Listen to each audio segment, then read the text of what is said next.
Welcome back.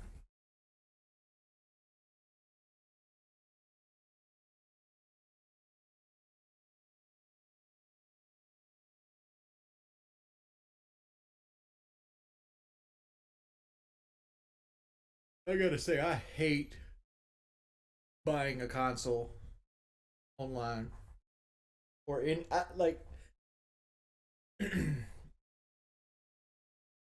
everybody wants $700 for a unsealed console. Nah, dude. I mean, there's new shit, but it's all just bad stuff. Like people just prodding at me.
Mm-mm-mm-mm. Nah, Johnny, there's no earthquake.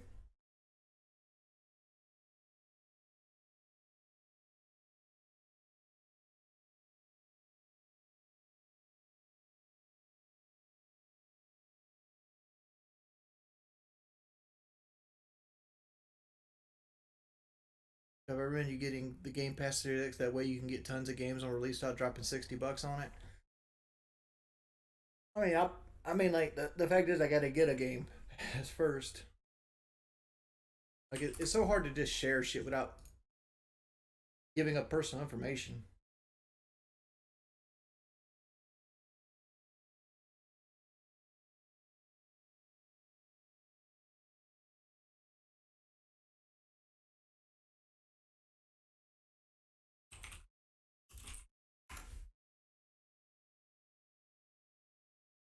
No, I'm not doing the documentary.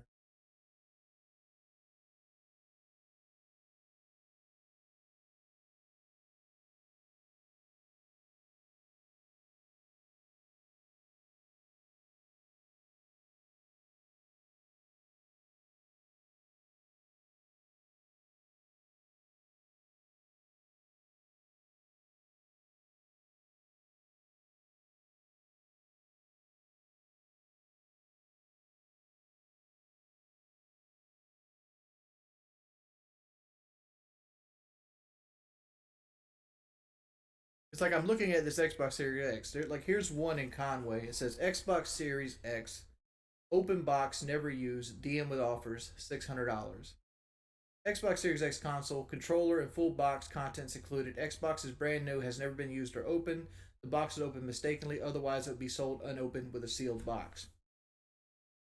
So the account's been on Facebook since 2012, so it's got some tenure. Click seller details and click view profile. We go down and we see that the seller lives in Maryland, right? But it's for sale in Conway, South Carolina for local pickup.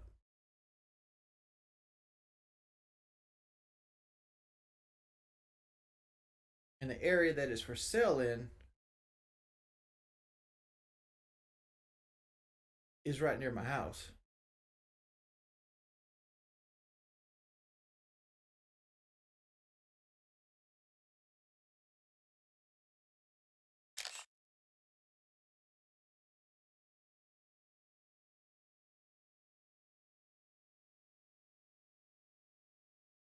And like, here's the picture of it.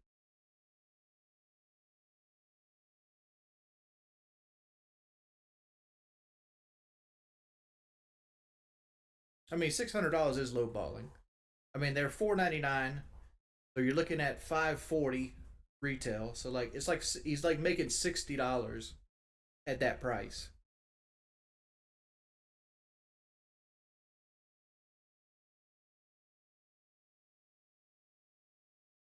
He says it was opened by mistake. That's what it looks like right there.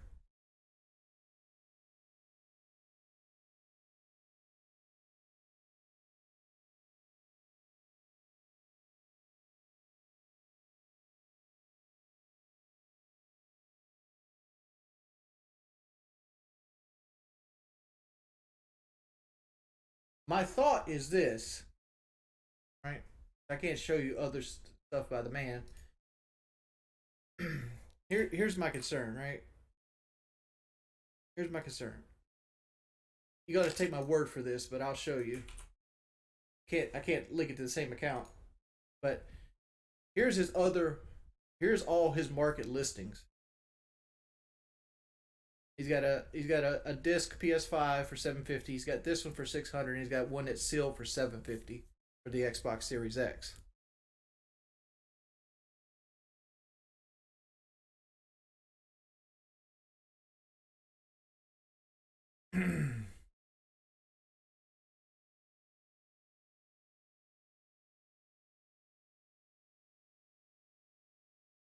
Like, and the fact that he lives, like, his profile says he lives in Maryland, but the two Xboxes are in Conway. That's got me skeptical. I mean, the rug's the same. Like, if you look there, see that rug right there? That's the same as that rug right there.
No, I'm not texting my sister.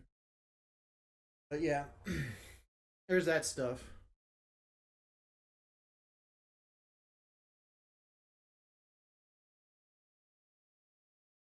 Dude, I don't need anybody to donate me for the Xbox. I got the script.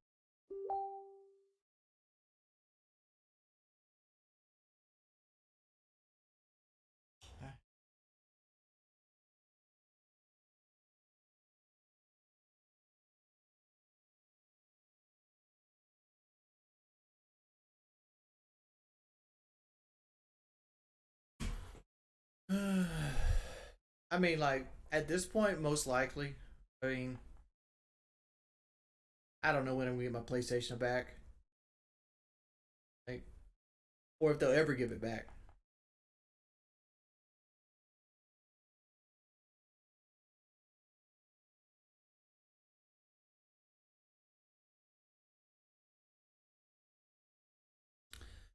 It all depends. I mean, like, I most like I might not have a console by the time I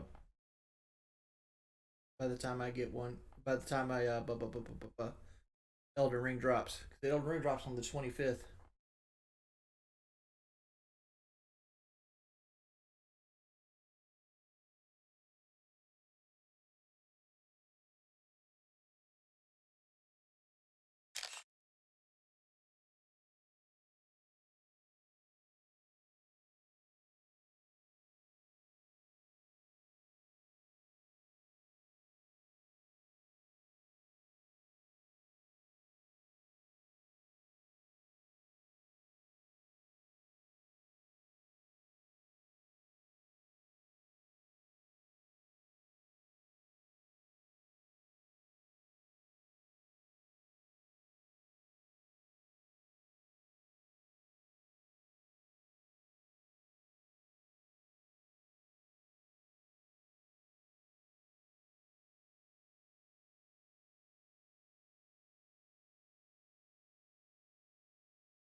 Sorry, I'm multitasking.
What rule did I violate on my?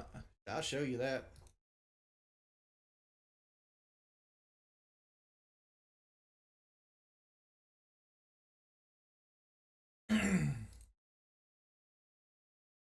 Or here it is. We'll do a screen cap of this.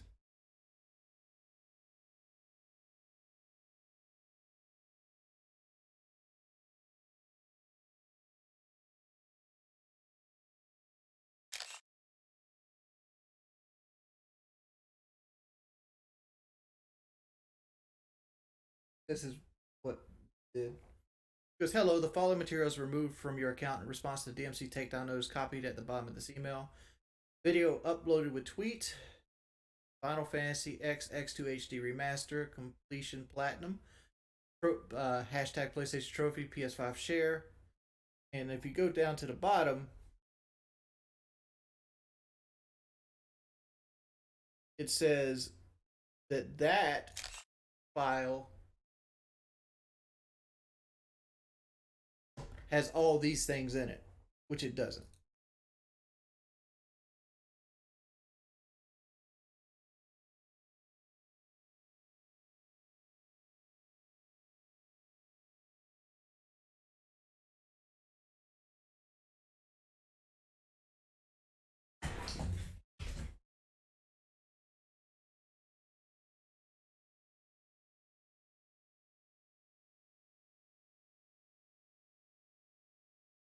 I filed. I've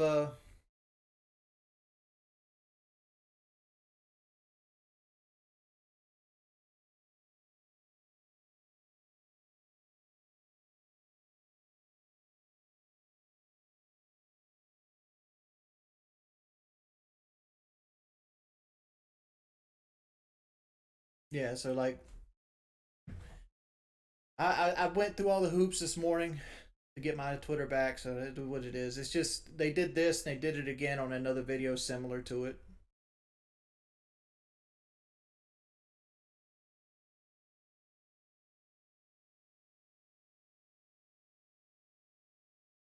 Paul Newman. I'm not in the market for anything, honestly. I'm more likely to sell my truck while the value's still high than buy another truck. I just there's way too much uncertainty in my life right now.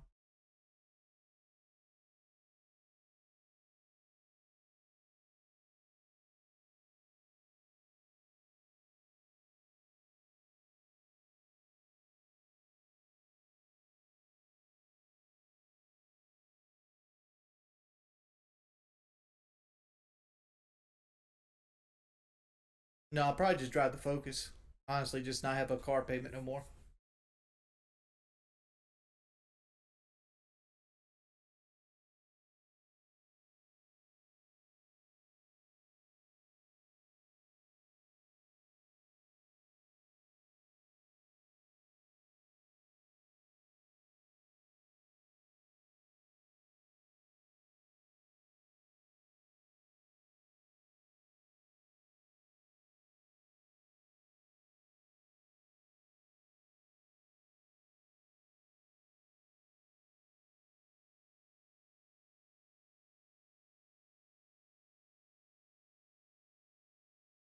Cheaper the better. Well, my Ford Focus is paid for. I don't really go that many places. We'll just take my wife's car everywhere. And if I need to go somewhere, I'll just use the Focus.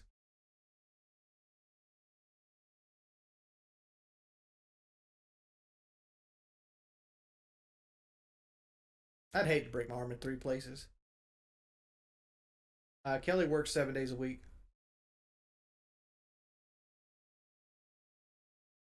COVID-19 is really bad in Myrtle Beach right now.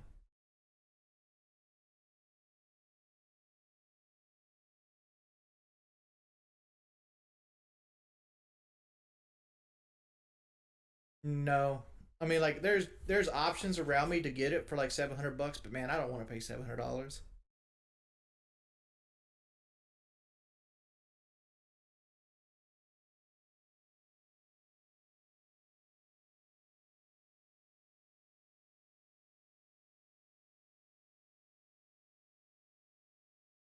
My wife works 25 hours though. No, my wife works a lot more than 25 hours a week.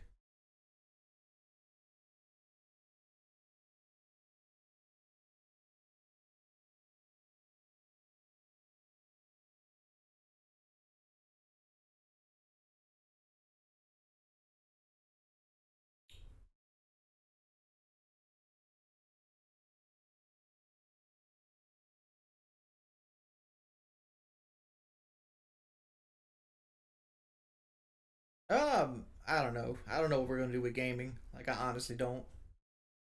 I mean, I might get the Game Pass for PC and buy an Xbox One, like a One X controller, and like play on like the Xbox Game Pass with like PC games. I mean, that's an option.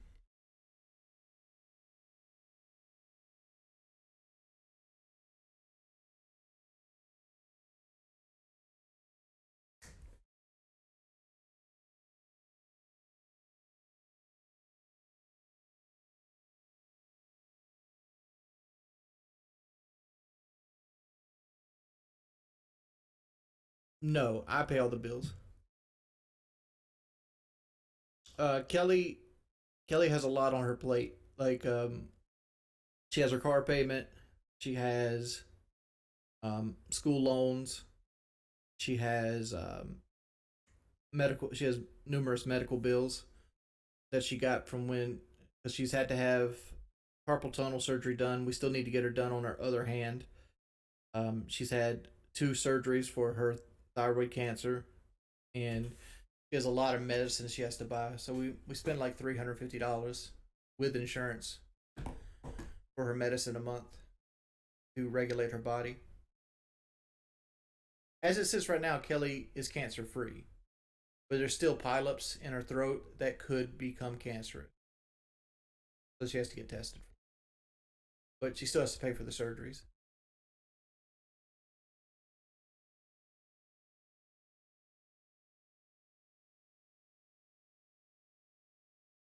I'm not complaining about her finances. People are asking, like, people are assuming that since Kelly works so much, she pays all the bills. I pay all the household bills.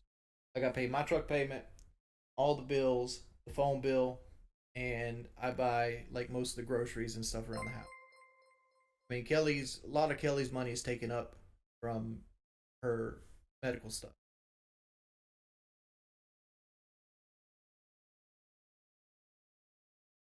It's not even that, right? It's not even that. It's just that the medicine she gets is expensive. She has to have this medicine that regulates her hormones, and I forgot what it's called, so I can't tell you all the time. But I know with insurance, it's $160 a month.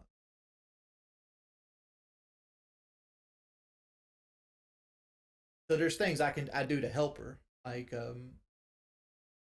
like a couple like there's things I do to help her that basically gives her money towards that, but I don't want to get into detail because like giving too much detail will give away places.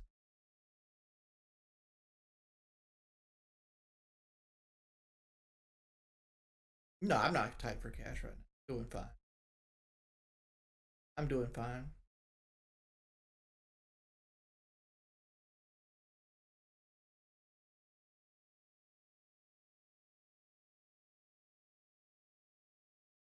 No, not at this point, but like all the men in my family eventually do get cancer. Oh, Ty, I'm sorry. I'm thinking about 15 different things here. Sorry if I missed something.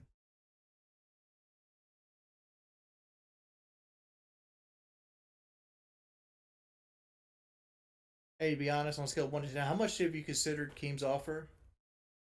I never steer you wrong, but I think it'd be good for you if only you want to get bigger on YouTube. I don't think you want that. I the problem with getting bigger on YouTube is that it comes with more light and like I don't need more eyes on me, honestly. Like I don't know, but my life's boring. I think Keemstar thinks my life is way more entertaining than it actually is. Like he wants to come down here a week, and like in a week, I might leave the house, recently to take the trash off twice a week or some shit like that, and then we'll just chill. Like there's nothing in my house is going on. I think it's a waste of his money and everything.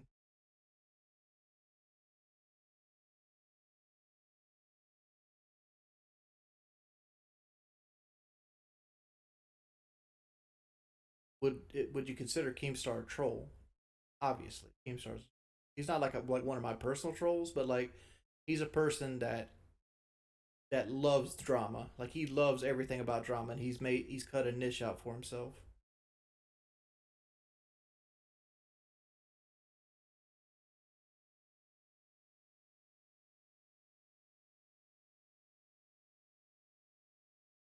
I don't do any type of drugs.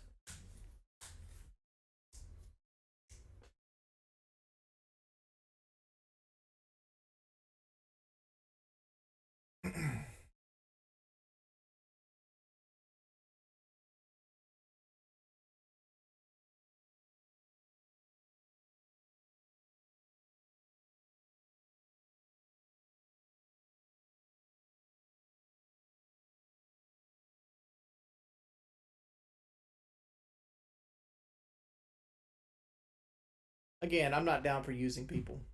Like I'm never going to step on somebody to get ahead. That's just not who I am. Like even when people say I was the shittiest, most toxic person in the world, like you can go back and ask Kyle and Woody this. I never asked them for money, even when they were doing significantly better than me and I was struggling.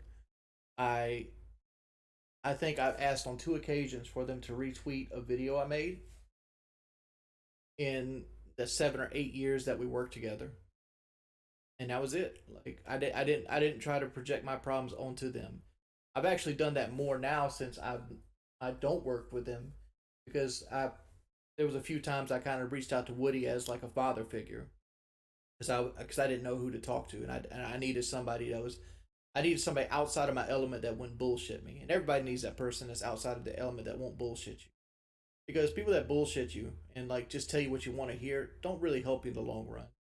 You need the negative and the positive consequences in somebody else's point of view.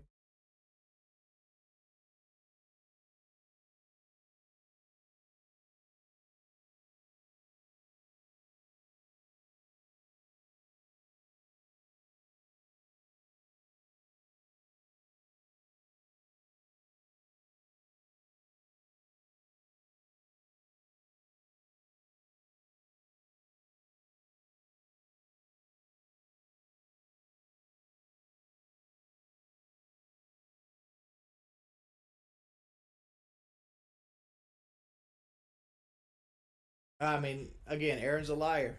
That fool interview don't mean shit to me.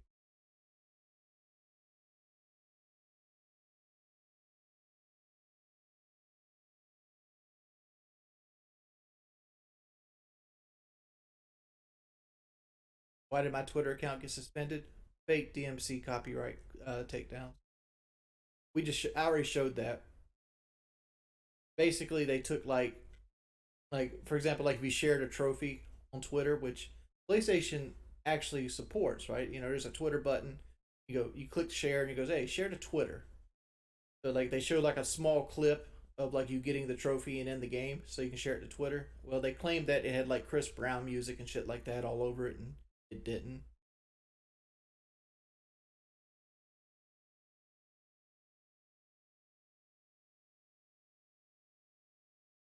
I mean, like I'll get it back. It's just gonna probably take till Tuesday or Wednesday of next week, maybe Thursday at the latest.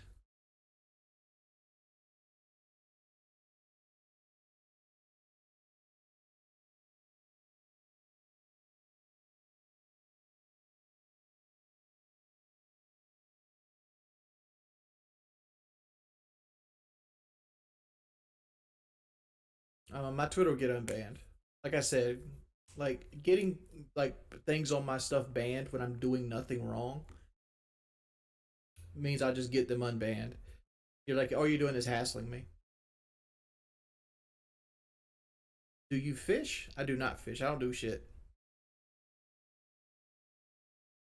because carbs are what makes me happy.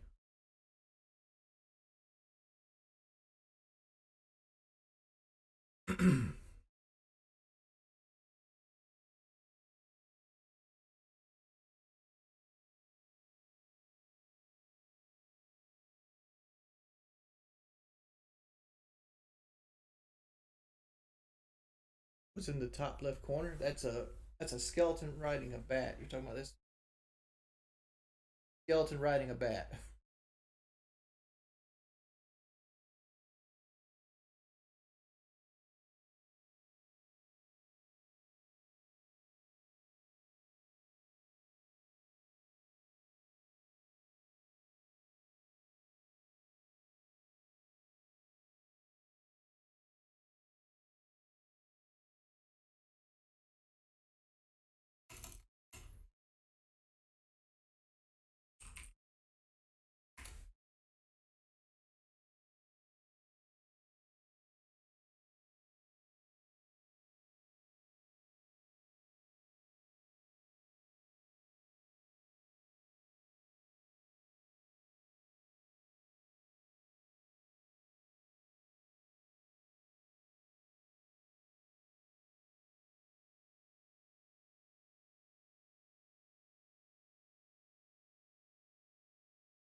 Hmm.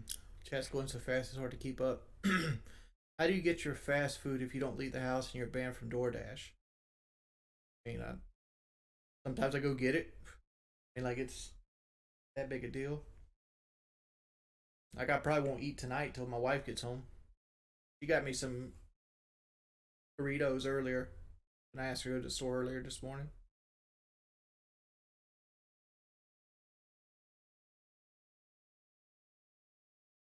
I completely agree with you. Burger kills you. Like part of my weight issue is the fact that I sit in this house all the time and I boredom eat. Yeah, I think slow mo's on, isn't it? Yeah, slow mode is on. We could let's knock it up in 10 seconds. Give other people a chance to talk.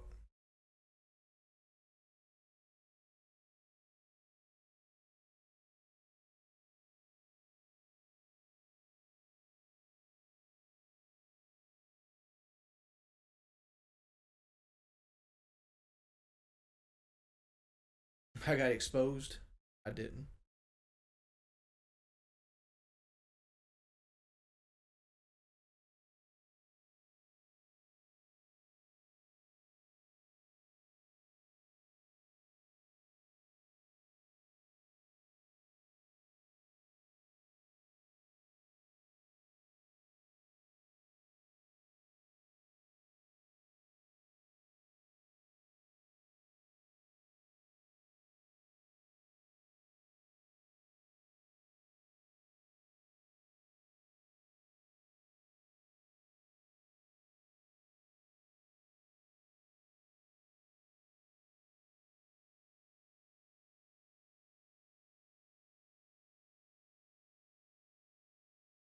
Let's see, Elizabeth. Have you ever thought on the new Elder Scrolls? I haven't really thought about it, dude. Like I haven't. I got so much going on in my life. Like it's hard to look forward to most games. Like right now, I'm like, do I get the Xbox Series X? Because like I know in my heart, the second I buy one, they'll give me my PlayStation account back, and they're probably waiting on that. So it's like, but at the end of the day, I could just chalk it up the cost of doing business because I plan on getting an Xbox Series X at some point. I just didn't experience right now. Right? I didn't want to do it right now.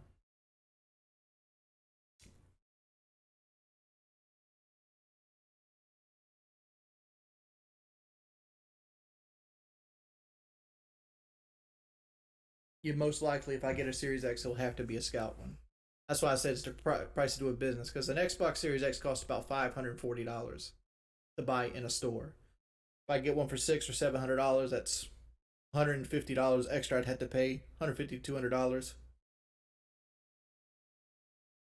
My understanding, Elder Gamer, is since they had my phone number, that they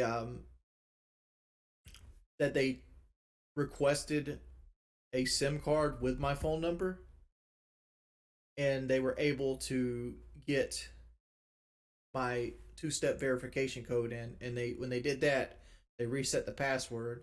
When they reset the password, they changed the email.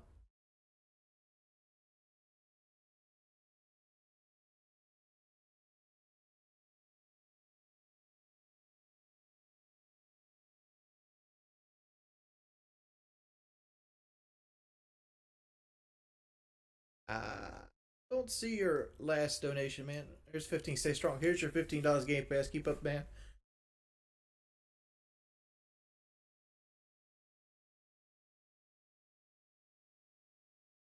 Yeah, I thought I was slick this time because I didn't know they had my wife's phone either. So when I got it back, I changed my email to something completely different, and I put the two-step verification on my wife's phone.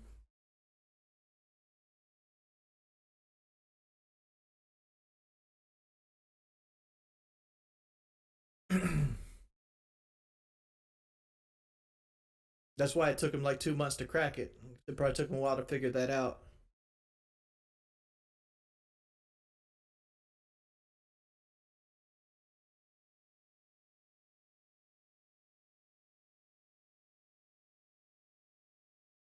No, we went through my wife's phone. It didn't. It never even said the two-step verification was turned off. Like, so like it never came to her. Let me go check this guy.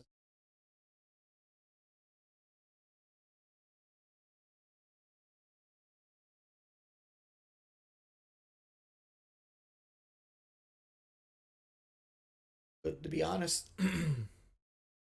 hi, I hope you're okay. Thoughts on Cadillac? Please be thorough. Like, as the brand as a whole? Well, Cadillac as a whole first came around as like GM's luxury brand. Like you would start with like a Chevrolet and you'd work your way up to a Cadillac, right? As you got older. Cadillac now is just an experimental brand that GM does. Like it's almost like a, for example, like an Escalade. For example, is nothing more than a Tahoe that's $50,000 overpriced, right? You get a different grill, you get a Cadillac badge, but the difference between like an LT Tahoe and a Cadillac Escalade is minimal. You get 22-inch wheels, you get some custom wood trim, you might get an extra speaker or two in the interior, but for the most part, you're just paying $50,000 to pay $50,000. That's what Cadillac's always been.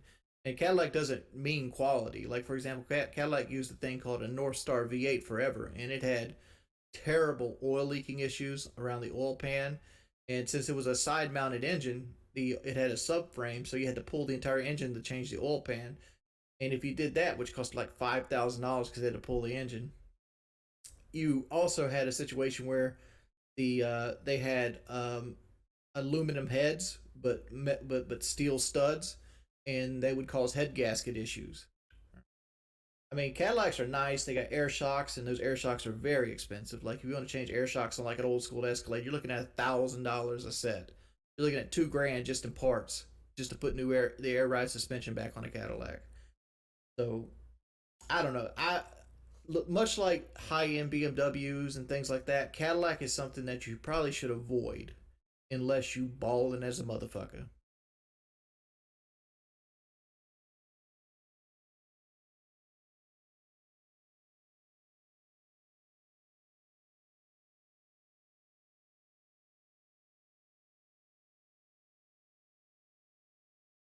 Yeah, you got TV screens and headrests for passengers. Like how many times you got passengers?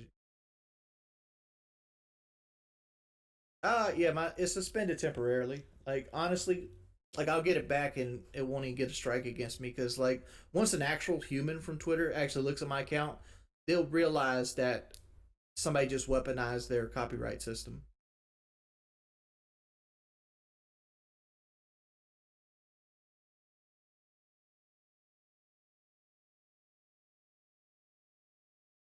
I have not blackmailed Aaron for anything.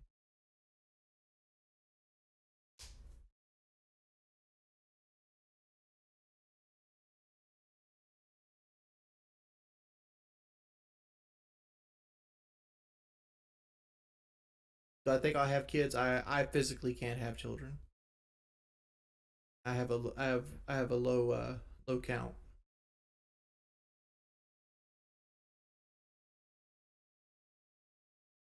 Do you think the CT6 Blackwing sedan would you buy Cadillac? V Series Cadillacs. I don't know what motor they have in them now, but they used to have the 6.2 with a supercharger on it, putting out 600 horsepower. And like I said, like you can get that same engine in like a Camaro, like a ZL1, and pay less money and have a better riding, better handling car. Like the Blackwing essentially is like a Camaro that that that that has a Cadillac badge for the most part. Like it's a little nicer, right? It's more light. It's got more plushy. It's more like a Chrysler 300C. But I mean, like, would I buy one personally for myself? No, I wouldn't even consider looking at that kind of stuff. I mean, like, if I wanted a fast car, I would go with the Corvette if I'm paying that kind of money because, like, Cadillac Blackwing money is C8 money, and the C8 Corvette will get you a lot more looks than a black Cadillac with a big engine underneath it that most people won't even realize there is there. Like, that's the only thing with the V Series. V Series is just a sleeper car because most people look at Cadillacs as the old person car that's stoplight to stoplight slow with a smooth ride. But I don't know. Blackwing money is C8 money, and I'd rather have a C8. How much horsepower does a Corvette have? Uh, I think in the 400s. Corvette, but it's naturally aspirated. 8 horsepower. 495. So it's like it's naturally aspirated right around 500 horsepower. There's a supercharged one coming out that has 760. But we've explained before, horsepower isn't a barometer that you should buy a car on. Like horsepower is a good barometer. Like, yo, if the thing's got 7 horsepower, it's going to be fast, right? But like, there's all kinds of like things that go into fast: gearing, air resistance, um, how well it's mated to the transmission, where the torque band is, how well it's tuned. Like it has to work with the transmission well, and it's got to stake in the it's got to hit the gears in the computer at the right time to make the most power without breaking the wheels. Because if you spin the wheels, you're not putting power to the ground. So you got to, tires are another variable of fast.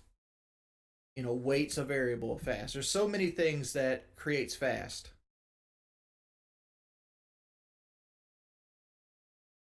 General So chicken over honey chicken every day.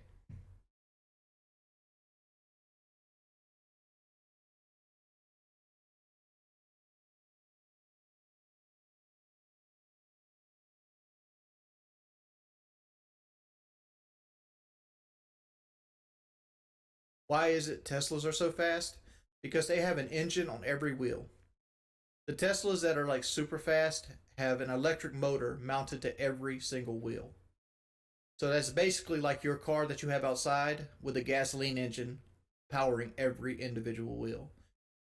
Electricity doesn't have, and that takes a lot of like there's a thing called brake horsepower and crank horsepower. Crank horsepower is what you get when you crank the car. Brake horsepower is what makes it to actual wheels. Like your engine can make 300 horsepower, but you might only get like 240 of that once it goes through all the drivetrain components and makes it to the actual road. Right, so there's a loss there. When they mount the engines directly to the wheel, there's less loss. There's still a little bit, but it's considerably less. And electric is instantaneous. So there's no chemical reaction that has to happen. Like for your gasoline combustion engine, you have to actually put air, gas, and an ignition, like an ignition in a cylinder, and that has to pump up and down like this. Or electric just goes. That's why that's why electric is so fast.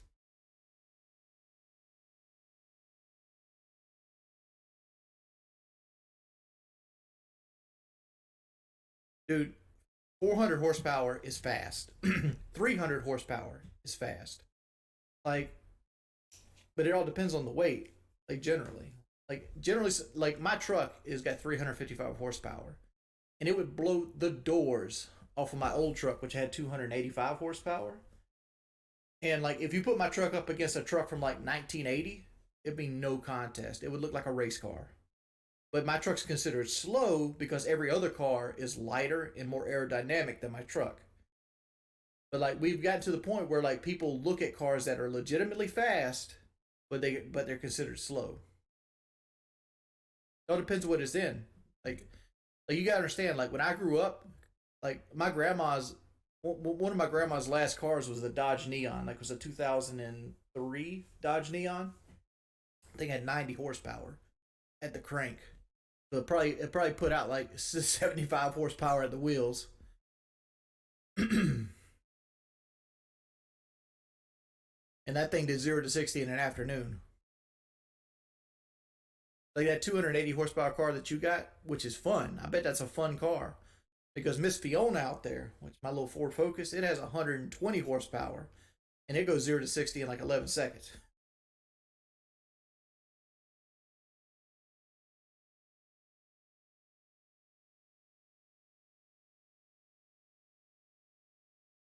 Well, the TRX is probably the fastest truck on the market right now.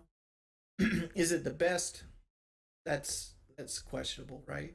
Because the thing with trucks, especially like the Ram TRX, is like being able to create all that energy doesn't mean much in the setting that the Ram TRX was designed for, right?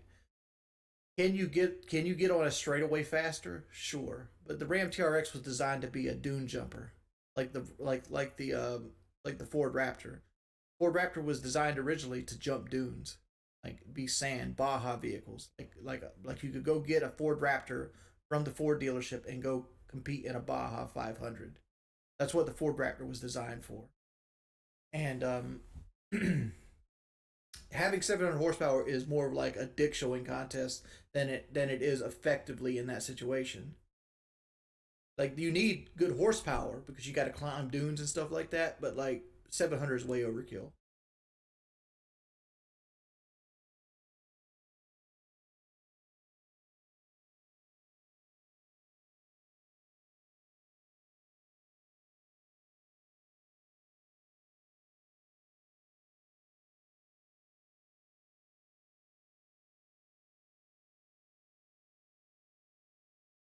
Would you rather a Trail Boss or Raptor? I'd rather have a Raptor, but Raptors cost a lot more. To me, Raptors are cooler, and the reason Raptors are cooler is they have the wide body on them. They have the wider stance. They have the wider tires. I particularly like the 3.5 EcoBoost, and they have the high output version, which is what's in the Ford GT. So they make almost 500 horsepower. So they got that. They also have a lot of low end grunt. Ford Raptor's fucking nice.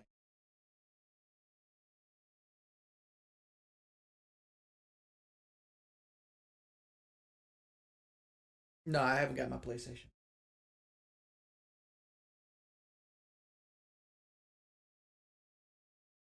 Again, like racing in a field is different. Also, what Raptor does Weston Chaplin have? Like, there's a 6.2 Raptor, there's a 3.5 low output Raptor, there's a 3.5 high output Raptor. They're coming out with a Raptor with a 7.3 in it. He might have that. It's called the 7.3 Godzilla.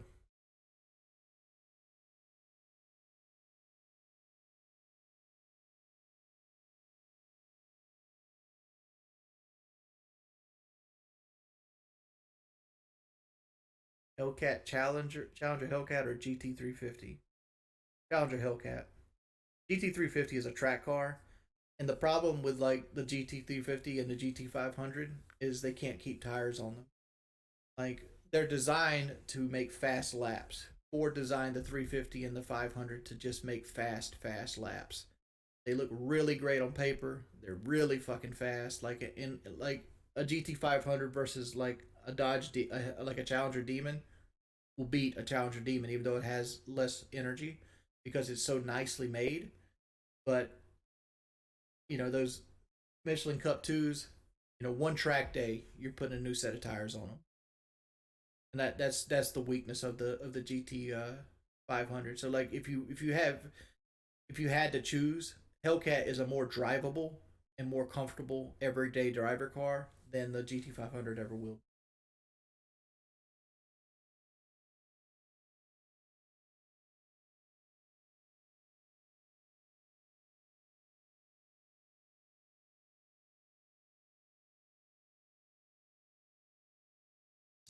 You're asking the F-150 with the 5 liter, the 10 speed auto. Gen 3, yes. Gen 4, no. At least not right now.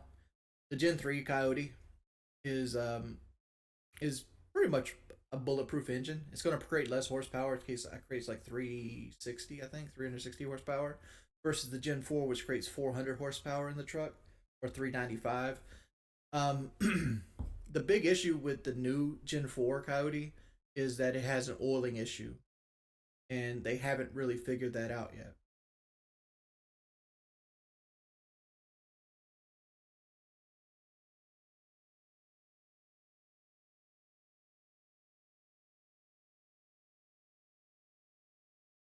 You love truck talking games too. Well, I can't game because I ain't got my PlayStation account anymore. Like literally, I have carpal tunnel syndrome, and I struggle playing PC games for long periods of time. So that's why I play on console. If the Cybertruck ever comes out, like honestly, like I said before, and people criticize me all the time, and I say Tesla as a car company will fail.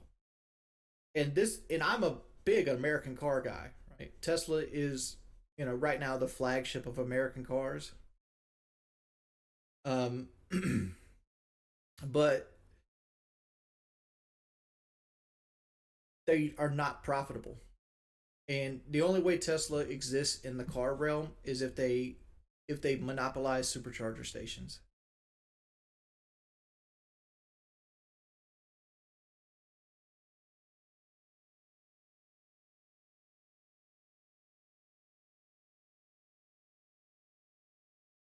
There's no such thing as too big to fail.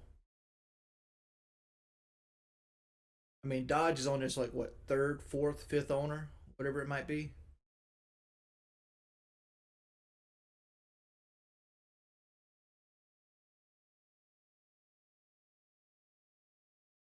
If I trade my Chevy in for any other pickup other than a Chevy, like if I had to trade my truck right now, it would be an LT2 Trail Boss.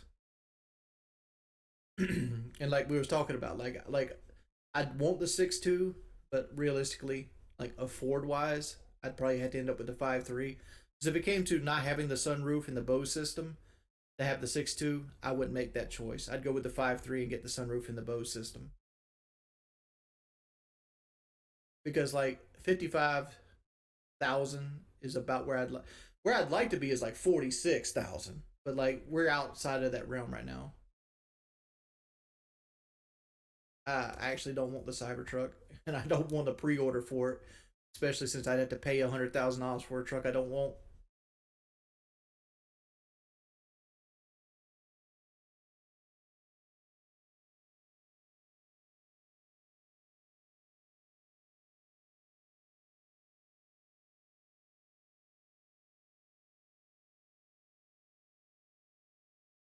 Hmm.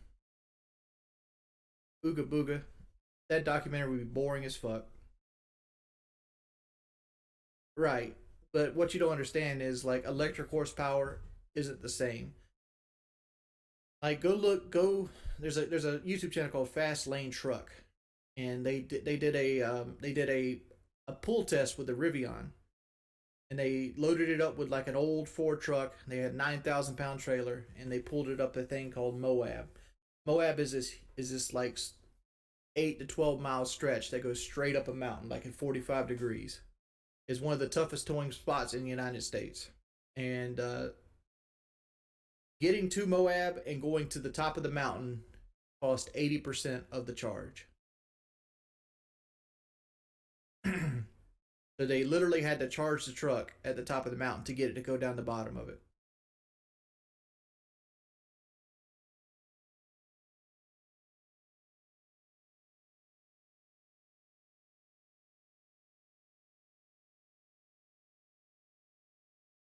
Well, first off, trucks don't rust where I live at. I live in South Carolina.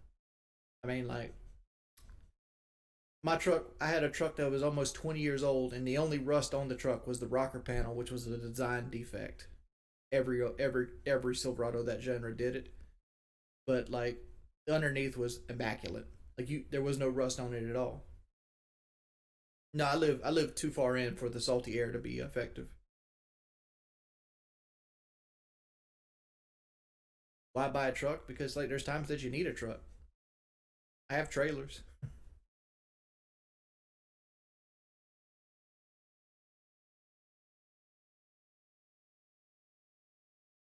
No, I haven't seen the full interview, and I don't care about seeing the full interview because the dude lied on me.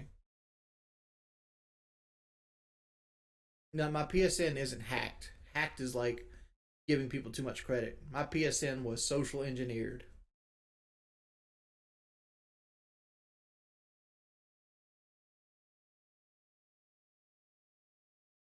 Oh, another side effect of like the TRX versus the Raptor is the TRX can only hold 900 pounds in its bed. So like me getting in the driver's seat of a TRX is almost 50% of the truck's weight capacity.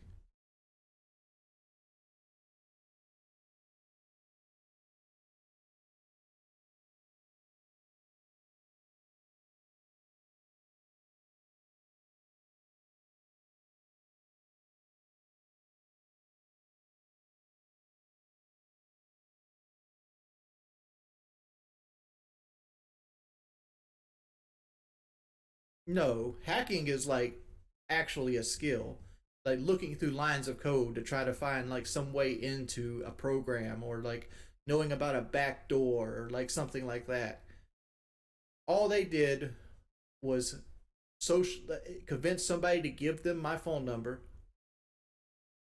and then they basically took that phone number, put it on a burner sim, put it in a burner phone, went through my two-step verification, changed the password, and then changed the email.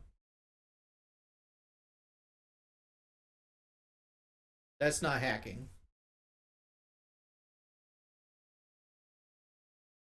Oh, it's 100% a crime. Believe this or not, but your PlayStation account is worth money. And if somebody takes it from you, especially with a lock on it, your lock being your password, and mine had two locks on it. So they had to go through two elements to get access to my games. That's the same as like coming in my house and stealing every game I own.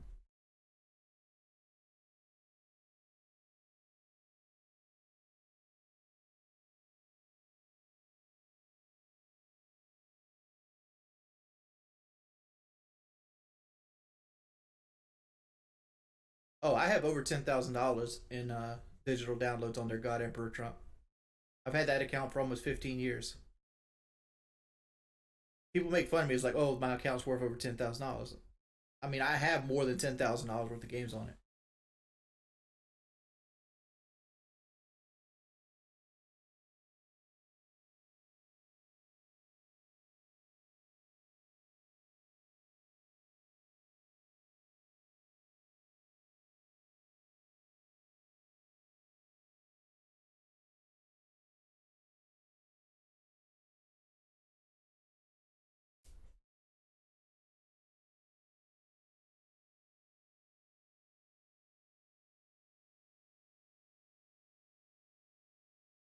I'm not even gonna try with Sony this time because they still haven't got back to me the last time. Honestly,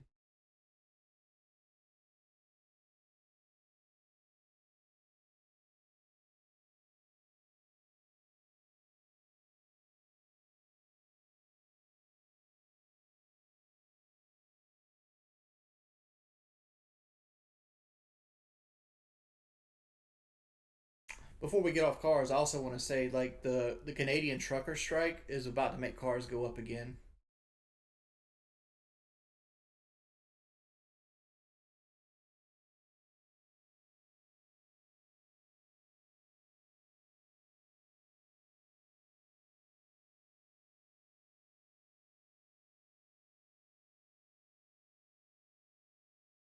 My shirt says Diesel Brothers, Diesel down.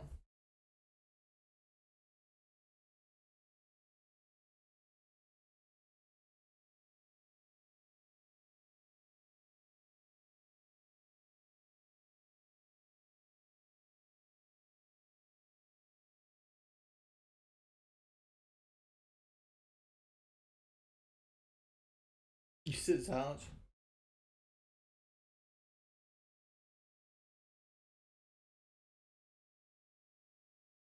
You're very calm. I mean, I'm normally very calm.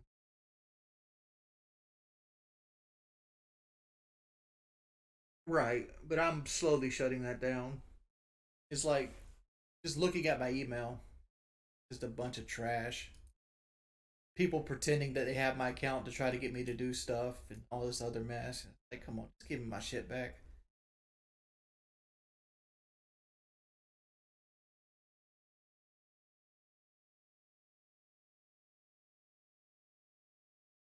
If you got a full rep right now, would you go protest with us truckers? No. I mean, that's not my fight. I don't know what they're protesting about. All I know is they are protesting. I haven't been keeping up with it, but I do know that a lot of the companies that make cars in Canada, and those cars are being made in Canada, is not going to get drove down here because the Canadian truckers are on strike, and that's going to cause a shortage that's even worse than we have now. What's the first thing I do in a Ford Raptor? Go get some Wendy's chili. That has to be the first thing you did in a Ford Raptor, right? Literally pull it off the lot, go straight to a Wendy's. So I can take the picture of the Wendy's chili cup in the fucking console.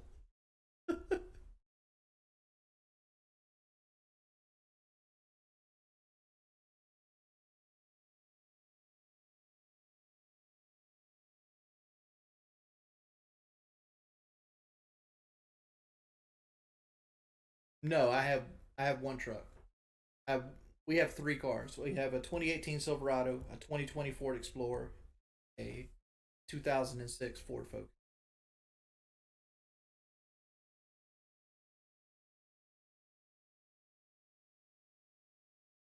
I I mean, like I would have the fucking floor liners, but I mean, I could always get more chili. But I remember when I first got my Rouse truck.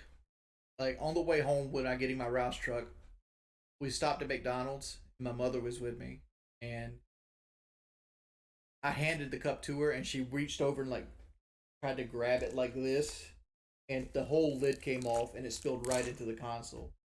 I was like, motherfucker. I was like, damn. I don't know. I'm not gonna sit here and pretend I know why Aaron wants to lie on me.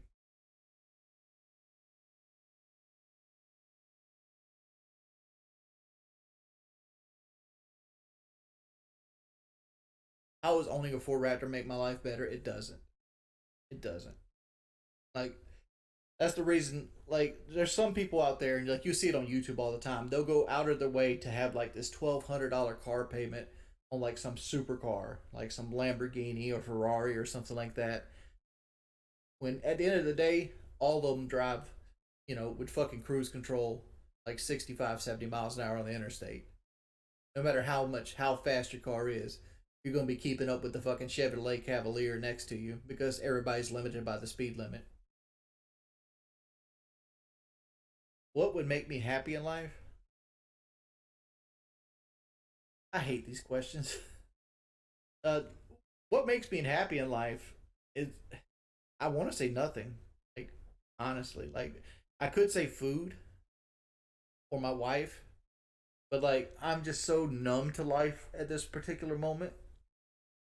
Like if like for example, like if my wife were to leave me or something would happen to her, I would be destroyed. Like Kelly makes my life better in so many ways. It's hard to describe. Right, and I can't picture my life without Kelly at this. But I'm just so numb to everything because I have to be. Like just take this week for example. Like I've lost my PlayStation account. I got somebody doing like you know malicious slander against me. I have like a drama alert video coming out. I have all these things that are happening in my life, and it's like,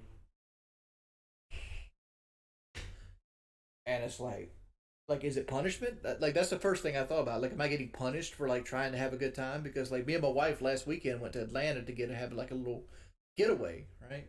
Which we saved up for. We saved up malicious slander. We saved up for. We went to Atlanta, went to the aquarium, went to see the World of Code, went to the Brave stuff, and it's like the next week has been fucking terrible. Billy, that's why I keep looking at the Trail Boss, and I keep telling my wife that I'm like, I might never buy this thing, but at least let me pretend that I'm saving money towards it. Because if I think I'm saving money towards it, it gives me something to look forward to. So I don't have to feel like I'm working to pay taxes, and that's my thought process.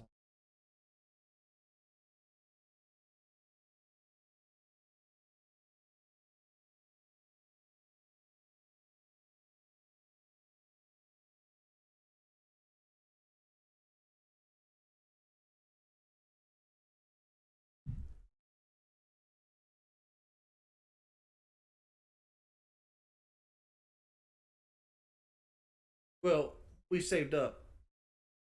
We saved up for that. Like me and my wife do side things and save money up. And like we set goals, and once we reach those goals, we go do something. Like right now, we got another goal set, and we're gonna go to Charlotte and go get like a hotel in Charlotte and like do some stuff in Charlotte, and then we're gonna like get my desk on the way home.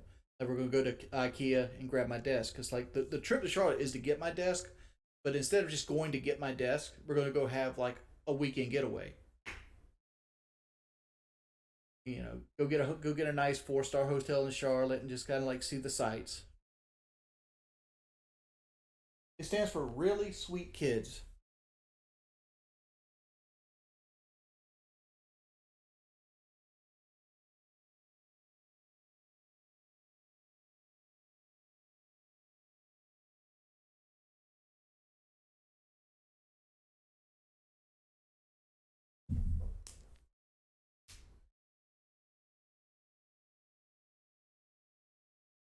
Uh, a YouTube viewer goes by the name of Bones182 or Texas CD on Twitch. Made that for me.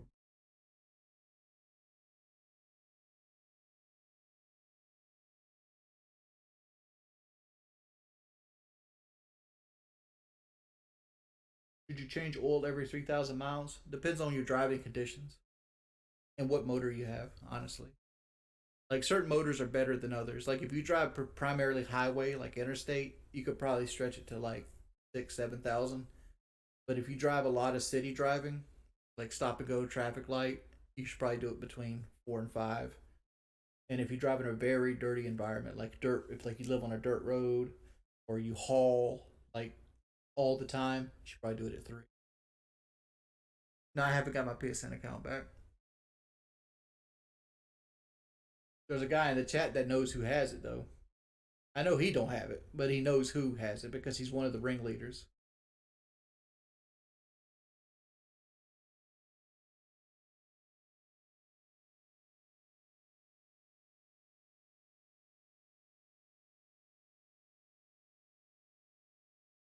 King Cobra JFS. I don't know what that is.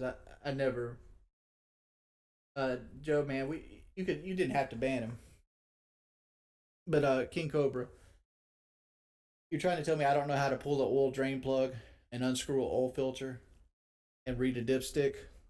I mean, changing your oil is elementary. My problem isn't knowing how to do it. My problem is able to do it. Like, cause like unless it's like a fucking 6-inch lift truck, I ain't fitting under a motherfucking truck. And I would never pay somebody to come do it. I would just take it to somebody. Take it either to Palmetto Chevrolet or, one of the local shops around here.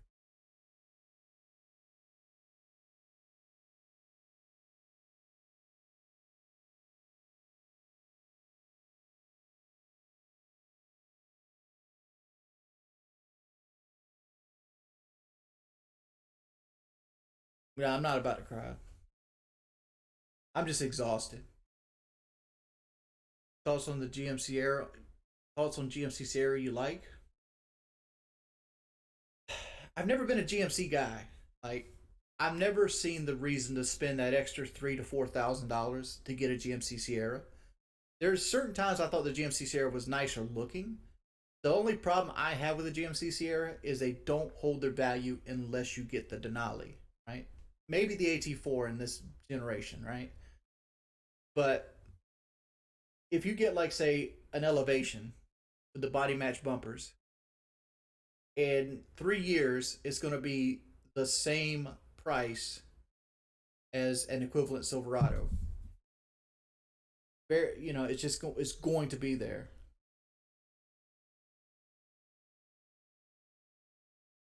No, see, wait, like see how you're doing that? Like you're saying like, oh, on the GMC, I want a Raptor and only a Raptor.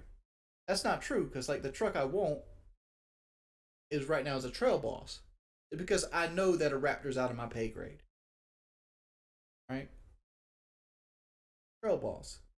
Trail Boss is something I actually could swing. Like if I got what I wanted for my truck and I got the interest rate I'd want, like a Trail Boss payment would be like $80 to $100 more than I'm paying now for a truck.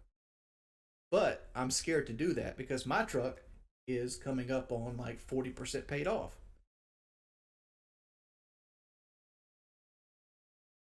But we're comparing Chevrolet versus GMC. And my thing is GMCs will, unless you get the high trim, GMCs will degrade at the same rate as a Silverado. It will almost be dollar for dollar, and you'll lose that $3,000 or $4,000 right off the top in just depreciation.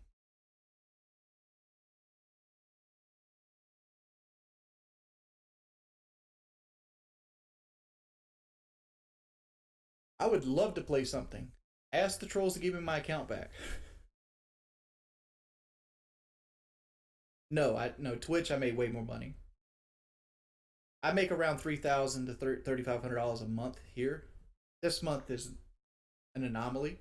Like, um, Twitch subscriptions and Twitch gifted subs really added up. So I averaged around $5,000 to $6,000 a month on Twitch.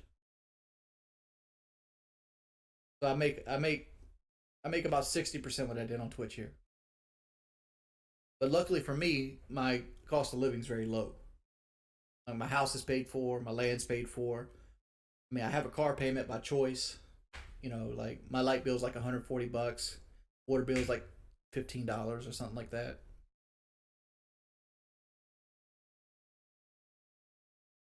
So like my monthly expenses are low.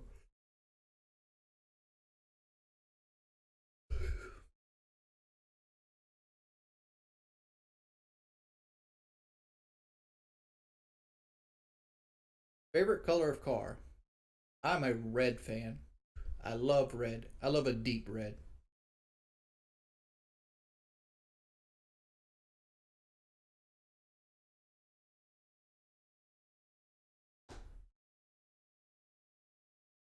No, I'm not banned from Twitch. I just lost my partnership. Ozzy guy, what do you want me to answer you about?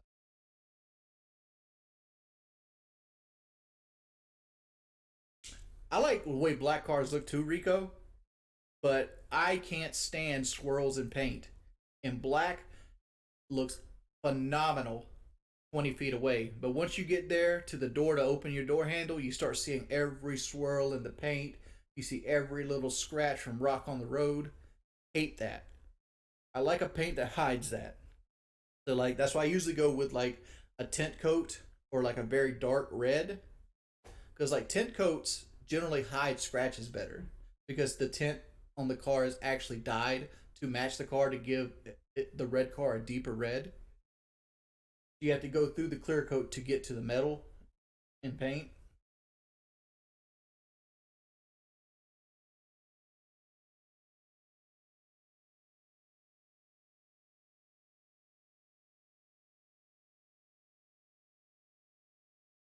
I'd love to play my PS5 on the ice milk.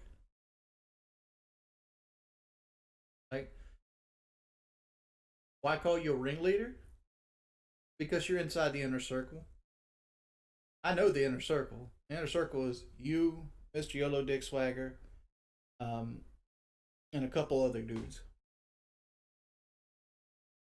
I can't be certain on the other two, but I know you and him are in the inner circle. Like every time, like there's a hierarchy of trolls. Why buy a truck when you have a perfectly fine working car? You barely leave home. Well, Razzie, one, I'm a big guy, and trucks are just comfortable. Like you might not know this, but like when you're a 400-pound land monster like myself, something that fits you is worth more than something that doesn't fit. Like getting in a car sucks if you're squished into it, and you have to sit on the seat bolsters, and the armrest is 3 feet behind you or you can't use it at all because it's like built into the seat. Jesus, I don't really complain about money. Like you're comparing like old troll videos, like from like PK when I was struggling. How do I know so much?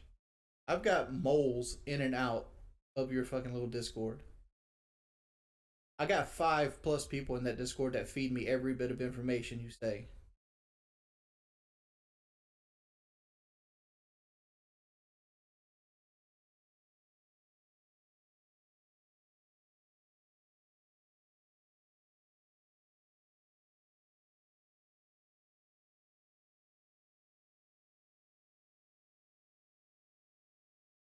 How do I get my PSN hacked? Because they have an upper echelon where they do little operations against me that they don't do out in public.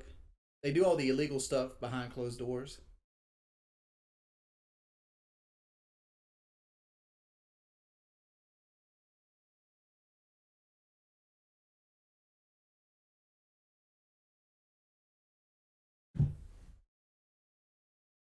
Who is they? The upper echelon are trolls. I don't know what they call themselves. Ogres. Who the fuck knows?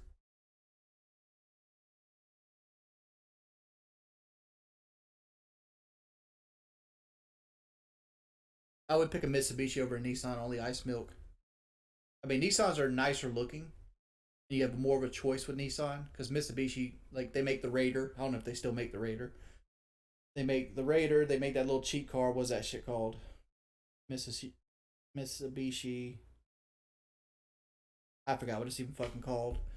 And they make that like Hyundai knockoff, but like Mitsubishi has better drivetrain than Nissan does. Nissan transmissions will blow up on you. Nissan engines are generally underpowered handheld fans. Mirage, yeah.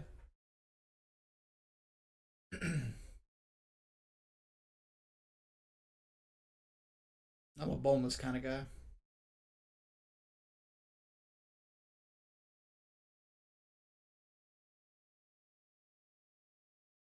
I didn't get banned on Twitter. I got suspended. I mean, I got suspended on Twitter. I mean, I'll just show it to you again.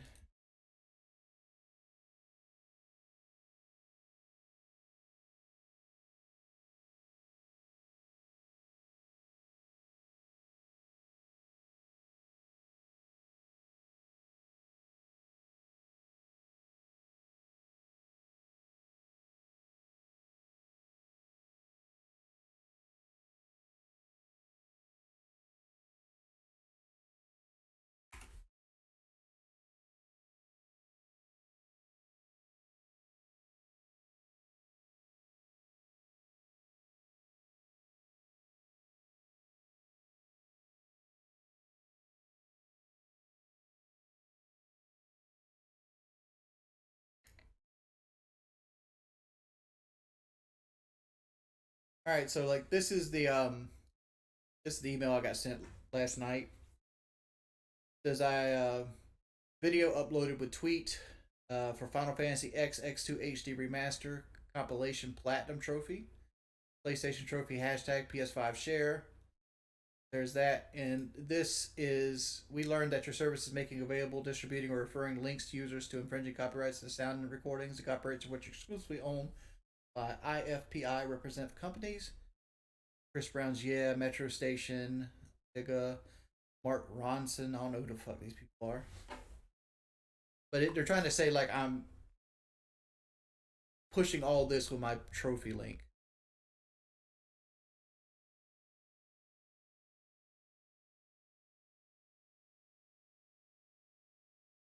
Is it Tyga? Said.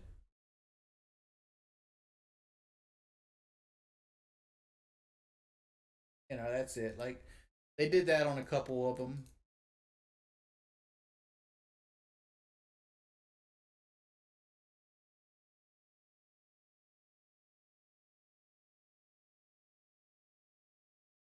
No, I feel I don't want to do jumping jacks today. Stands for real sweet kids.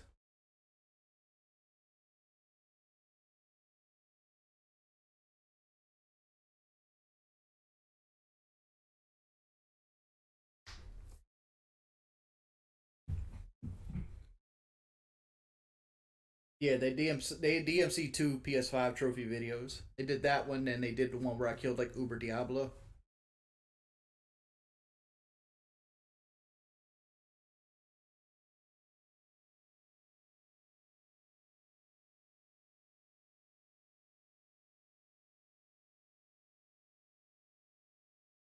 I mean, I'm in the photo too. That's me. I mean, it can't be just the FPS Kyle and Woody photo without your boy Big J.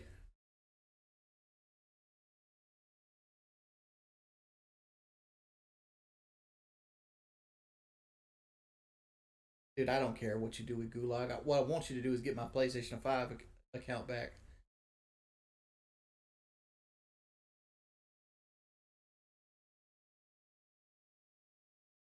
It's Big Daddy J, aka your father. Because if you hear a dope rhyme, you should know that I'm the author.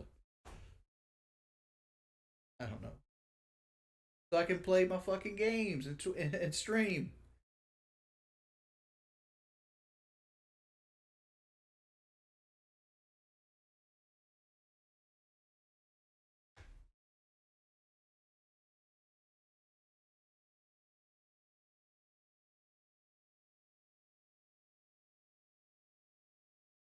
How about no?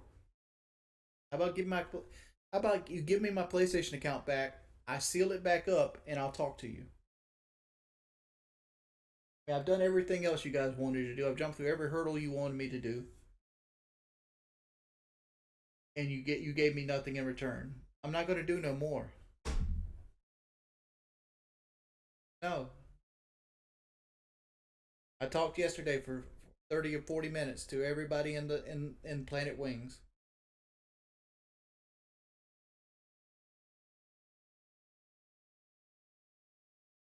I was promised if I talked to Keemstar, I'd got my PlayStation account back. I was promised if I talked for 30 minutes to Planet Wings, I'd get my PlayStation back. Neither one got my PlayStation account back.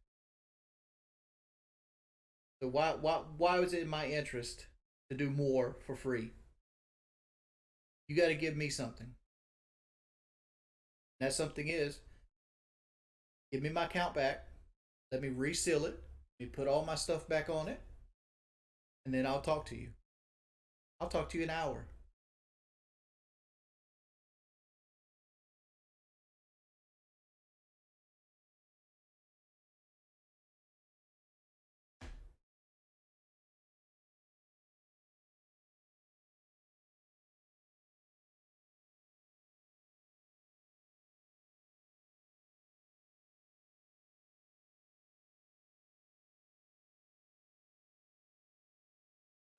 Doomer, the reason Aussie guy's even in here is because I'm taking Keemstar's advice. Have you noticed that we haven't? I've only banned one person.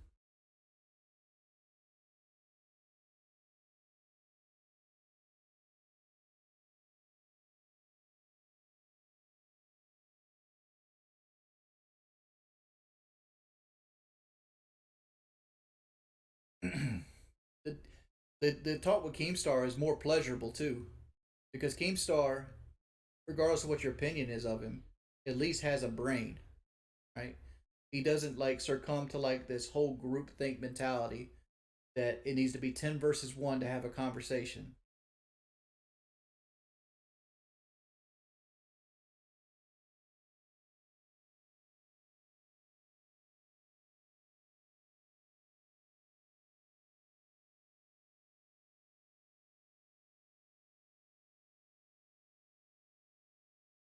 Ozzy guy, I'm not scared of talking to you. I just laid out what I would do. I've given and given. I've done two or three things. At this point, it's time for you guys to give back. I even promise, like I promise you, like you got all these people. You got Keemstar in the fucking chat right here with Drama Alert that will hold me to it. I'll give you 1 hour interview. Get my PlayStation account back.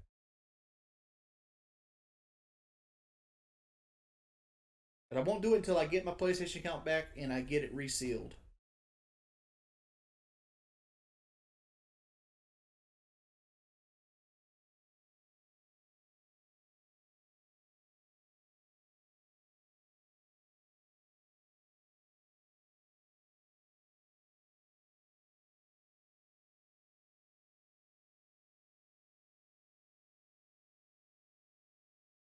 You got 850 people in here that'll hold me accountable to it.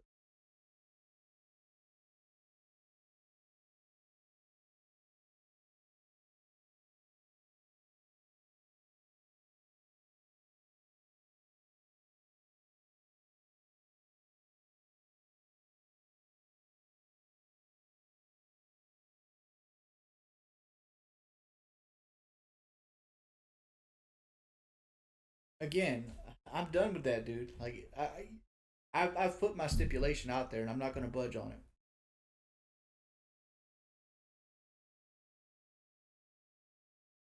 I mean, like I got money. I got Xbox One X money right here. 20, 20, 20, 20. I could go buy an Xbox One X right now.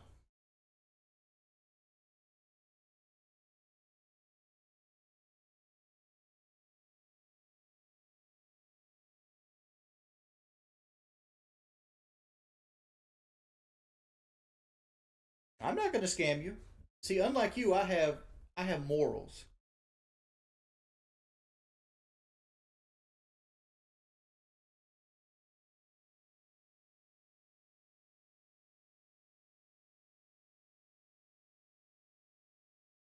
Gatsu, my Twitter, they did false DMCA flags on my Twitter. I'm in the process of getting it back. Well, I've jumped through the loops I need to start the process of getting it back.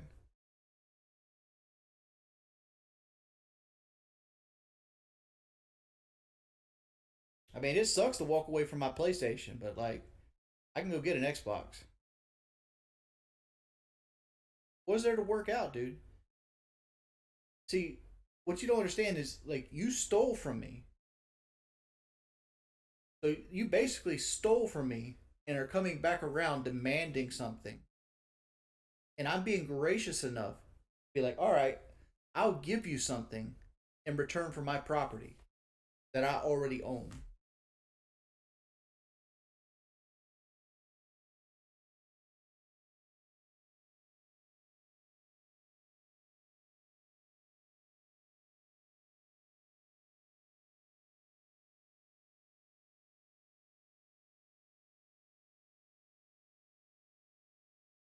I don't even know if he's the actual guy who took it. That's why I'm not even gonna waste my time because I was promised my account back last night twice and I didn't get it back.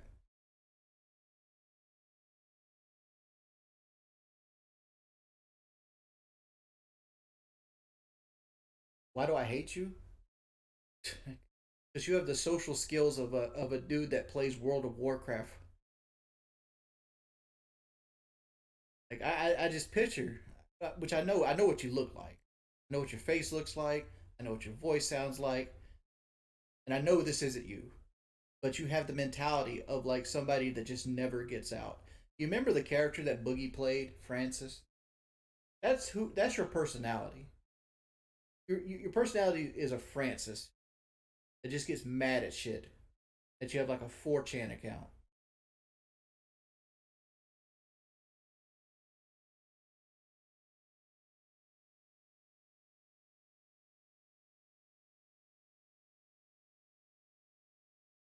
No, it's not kind of like me. One thing you could say all these bad things about me, but you can never say I've stole somebody's property and held it out in front of them and be like, "Come on, bro, you're trying to scam me. You're trying to scam me. You want your bike back? No, you're trying to scam me. Oh, motherfucker, get out of here. Get out of here with that shit."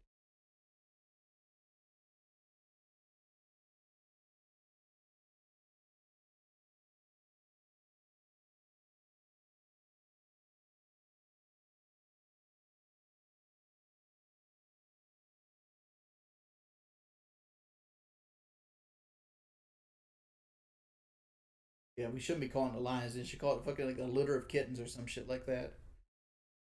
Shit birds, pigeon forge.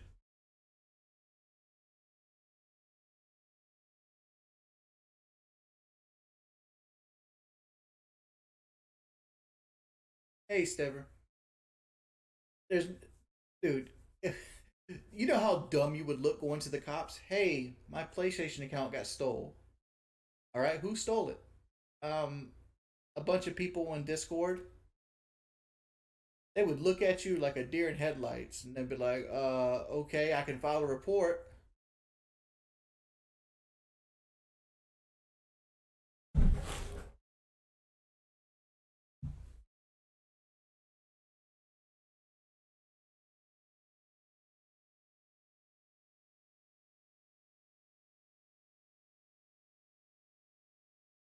Hmm. People were like, they already know you went to the cops. You gave us his name. No, I didn't give you a cop's name, and I know you know what he does already. So, so you know I'm being serious for the last 3 months. Yeah, Ozzy, let's see.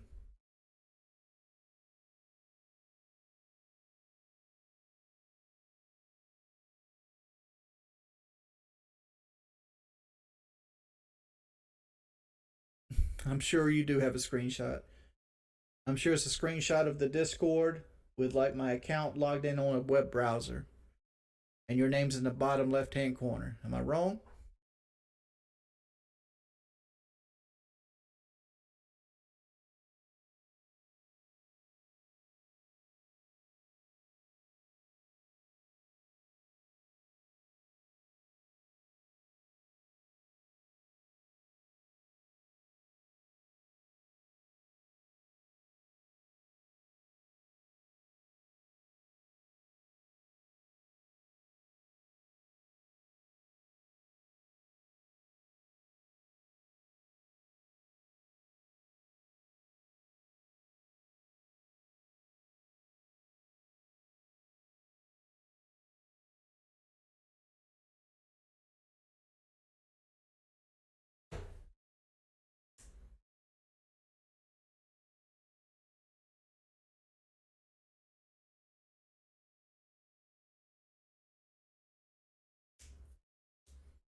How is you changing the account to Gulag Kingpin mean that you have it?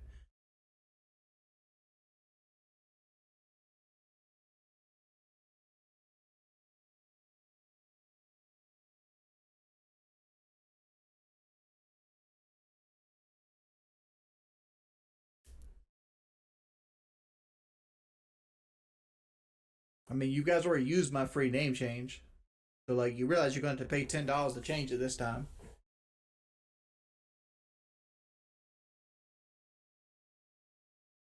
Mm hmm.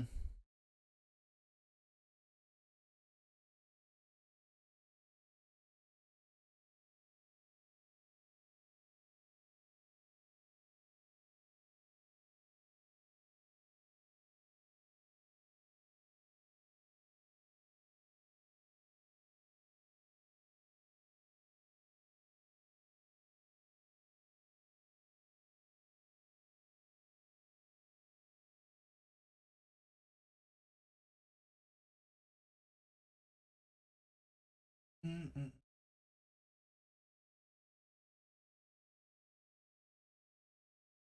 No, I fully expect my account to be permabanned.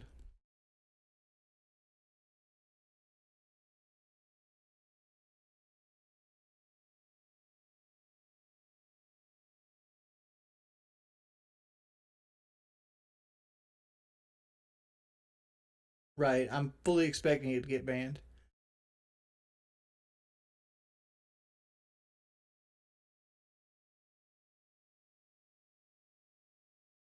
That's why I'm not over here wanting to jump through hoops. Because even if they agreed to give it back, I expected them to do something to get it banned that night. Sure, Ozzy guy, why are you willing to pay $10 to change it?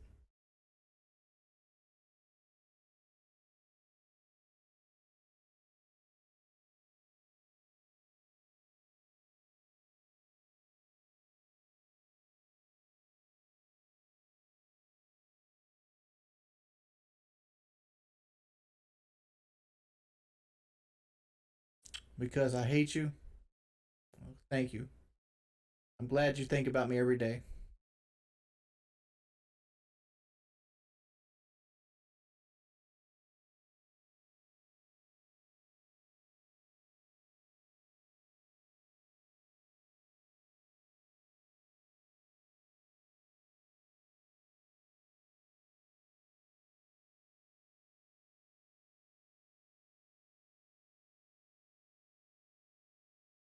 You haven't trolled me in like a year? Now you're contradicting yourself. Because you just said just last night that you took my account the first time. My account got took the first time 12/3 of 2021. Today is 2/19 of 2/22. How have you not trolled me in a year if you took my account the first time?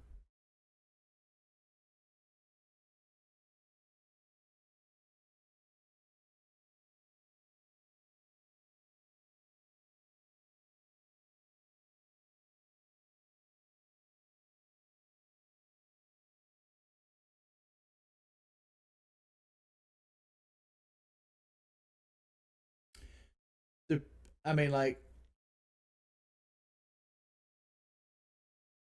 I would say show me a picture, but like you can't because you got my Twitter banned too.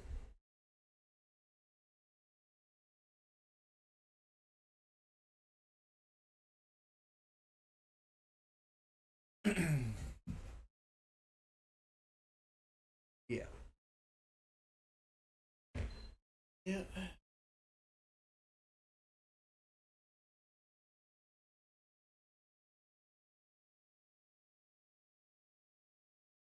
I don't have a TikTok, Paul Newman, and the authorities know I don't have a TikTok.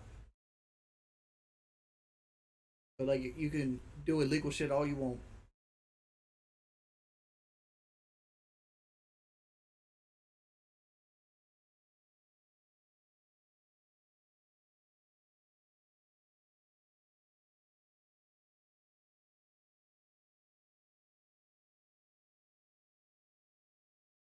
I mean, at the end of the day, the trolls are just making themselves look bad. Stealing an account and getting it banned and holding it for ransom just makes you look like a degenerate.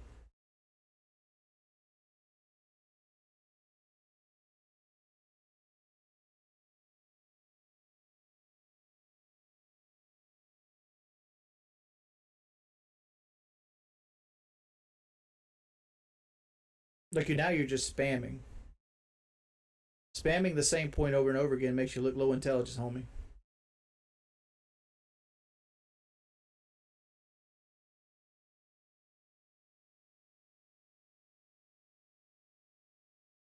Well, the trolls are claiming they got my PSN account permanently banned by uploading like extreme scat porn to it, and they want to give it back to me permanently banned, but they want something in return for it.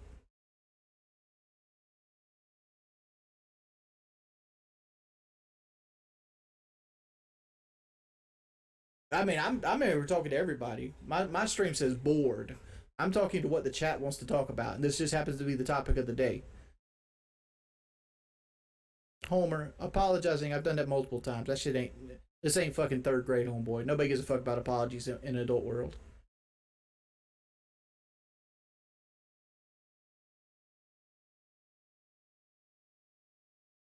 Right, adamant movies. I'm 100% on your bandwagon.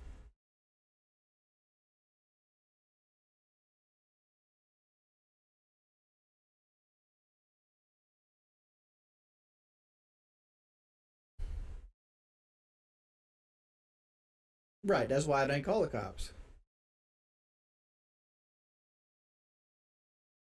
You see me out here calling cops,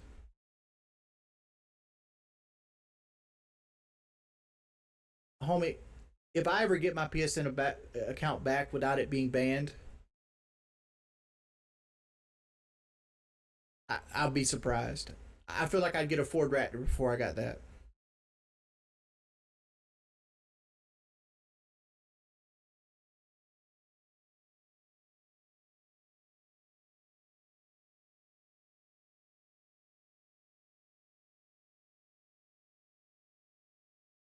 I don't need to call the cops. It's pointless.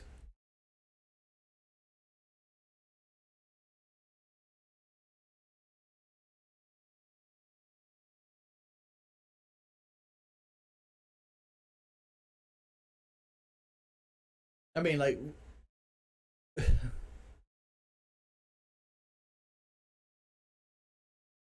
what? Let me ask the people in the chat. What are your guys' opinion on this Aussie guy?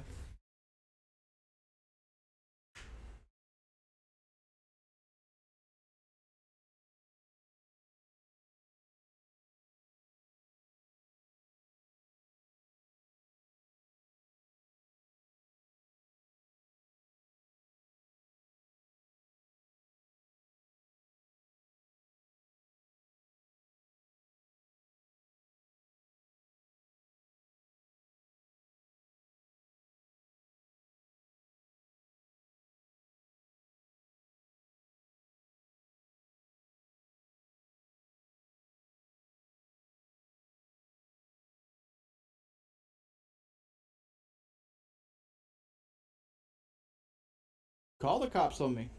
I've threatened. I haven't threatened you at all. Please call the cops on me.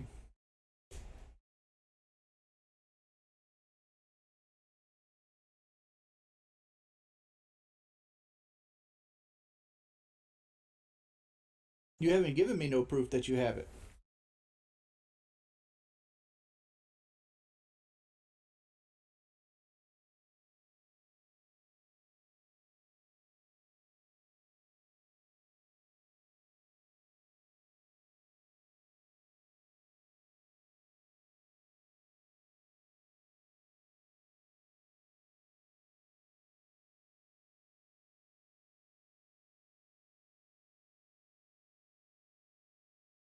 Mm-mm-mm-mm.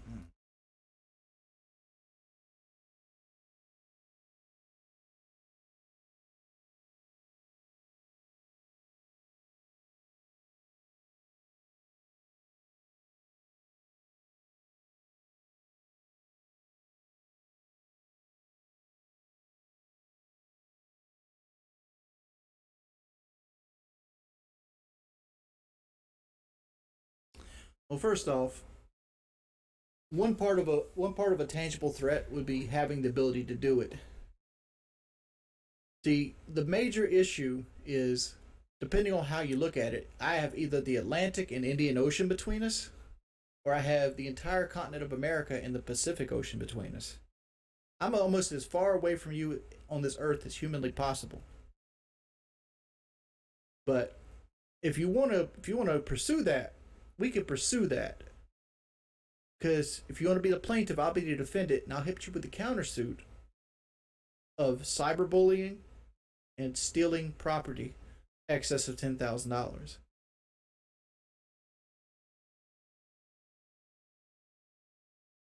I mean, like you're talking through the teeth here, man. Like honestly,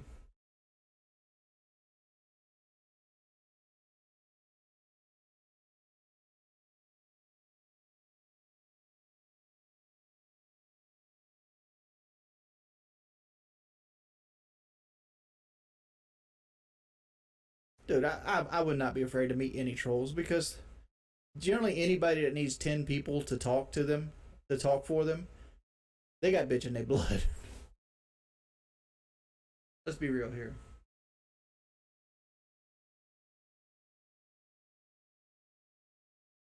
Aussie guys is not in the EU.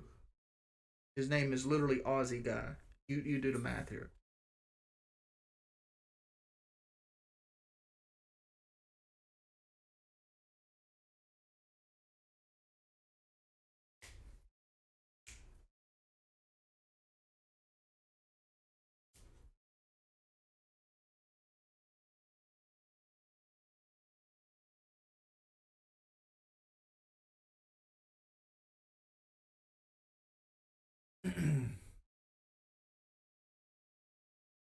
Oh, Batman Beyond. No, I'm good, man. Thank you for the offer.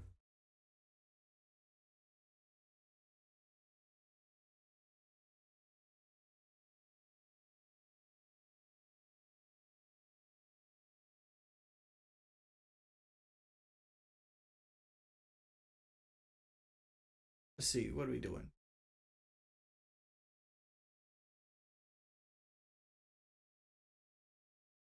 So, Aussie guy, when you gonna show me the proof? Homeboy brew. Here's something I think you fail to realize. Nothing in life is easy. You want to play video games for a living. The hard part that comes with it are the trolls and YouTube drama. I don't mind the trolls and the YouTube drama. Like shit like Lummox's channel don't bother me at fucking all. It used to, not anymore. My problem is this shit. People stealing accounts. People like, sending people to my house, threatening me in real life, threatening other people while pretending to be me. Like these dudes, I feel like they LARP pretending to be a 400 pound fat man because I'm more masculine than they ever could be. That's the only real answer, right? They go around the internet LARPing to be me because they want to look as good as I do. They want to be as manly as I am, and it's the only thing they can do. It's kind of like when they wear panties underneath their corduroys because it makes them feel pretty.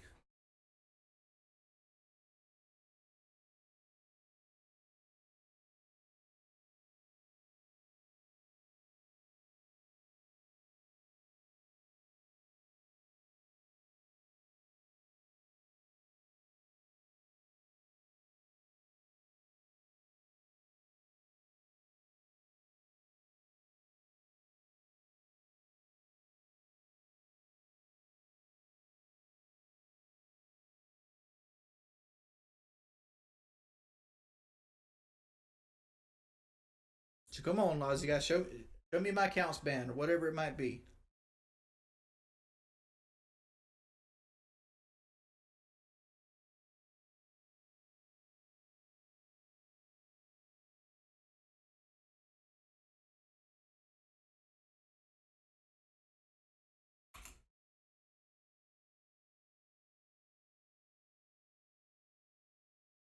I just I just I just messaged Ozzy, got back, said show me the account.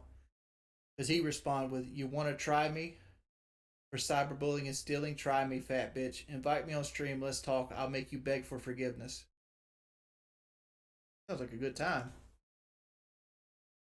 But the problem is, I like to be the top. Me personally, my shit's a exit only.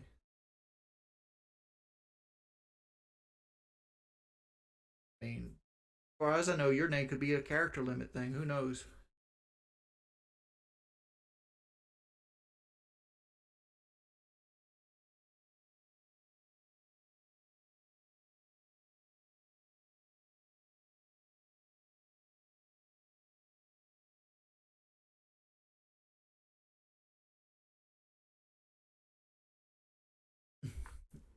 How about you give me my account back, and then you make stuff.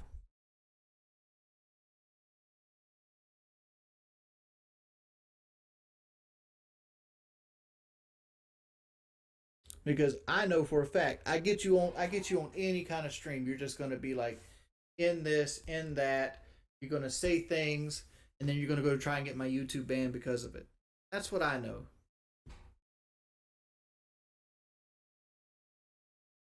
You don't come out like a strong man, dude. You come out like a kid, honestly. Like you're literally here bragging about stealing something and asking for favors because you stole something. Why do you want your account back? Okay, why? One, number one, principle. Number two, I like my PlayStation account. Number three, I like playing with my PlayStation friends. I know he doesn't have it, Joe man. If he had it, he would have shown it and gloated by it by now. He would have showed me a picture of it loaded up on his PlayStation. Like he'd be pointing it out. Like, look here, here's on my PlayStation right now, and it would show my account logged into it.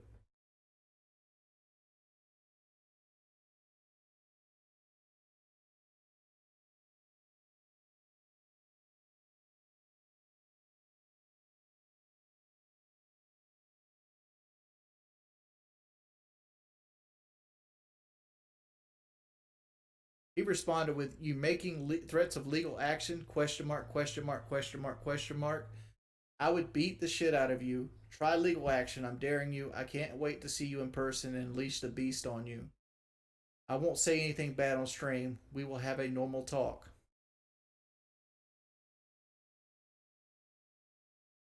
No, give my shit back. I know you like to be a keyboard gangster, man, and I don't sit here and try to pretend I'm a gangster. But I am not worried about you unleashing the beast on anything, dude. Not in the slightest.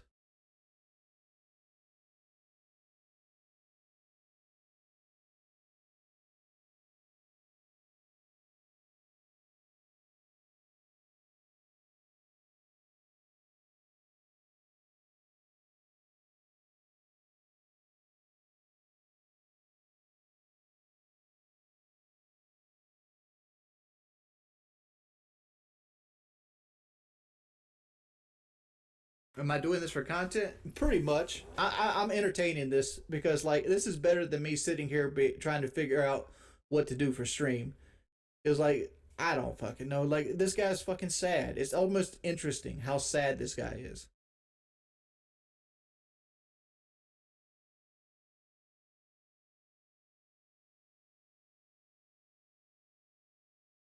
Wings, are you not scared because you can beat him, or you're not scared because you know it won't happen? Both. I don't know if I can beat him up, but I know one thing: I don't have to beat him up, right? Like what I'm gonna do is I'm gonna sit here, I'm gonna lay back in the chair right there, I'm gonna look at that camera system right over there, and I'm gonna see him pulling up on his huffy bike. He's gonna lay it down in my yard. He's gonna come knocking on my door. He's gonna go. That thing back there is gonna start barking, and I'm gonna just get my phone out and be like, "Oh, there's somebody at my door." I'll flick my Ring camera up and start talking to him. Be like, "Do you got my PlayStation account, bitch boy?" He's like, "Won't you come out and fight, Richard?" Yeah, and I'm like, "Nah, that ain't my best interest. I'll beat your ass." I'm like, "Maybe." That makes me not want to go outside. Like, why would you? Why would I go outside? And then I just call the cops on him. Then if he wants to start kicking and destroying my property, well,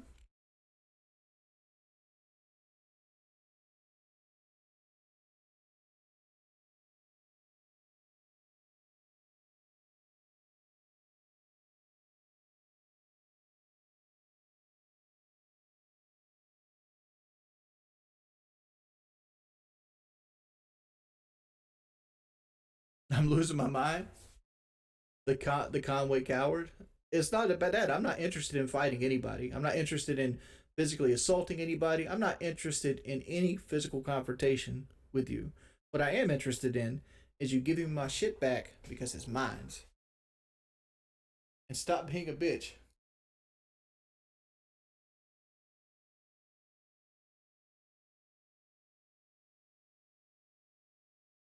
He responded again. He goes, I have the account. I'll show you on stream. Invite me. We will talk. I promise I won't say anything bad, okay? Let's just talk.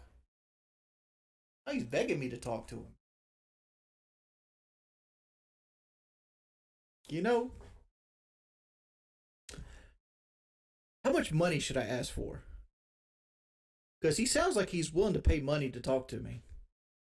I think a $50 bill sounds about right. He right there says, man, please, I really want to talk.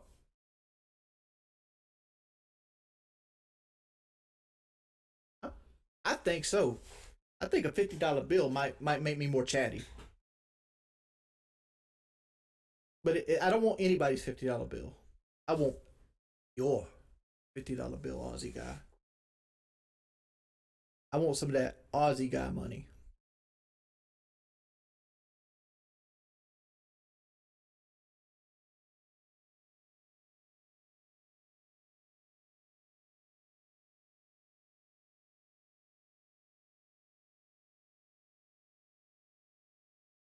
Hmm.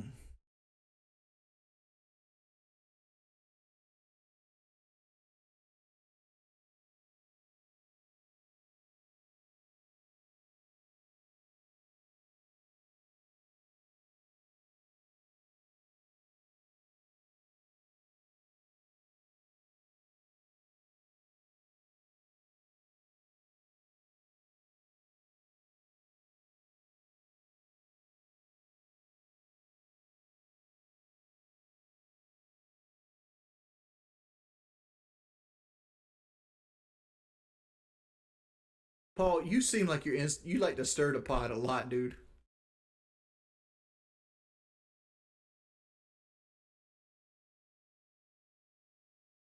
I do this shit for fun too.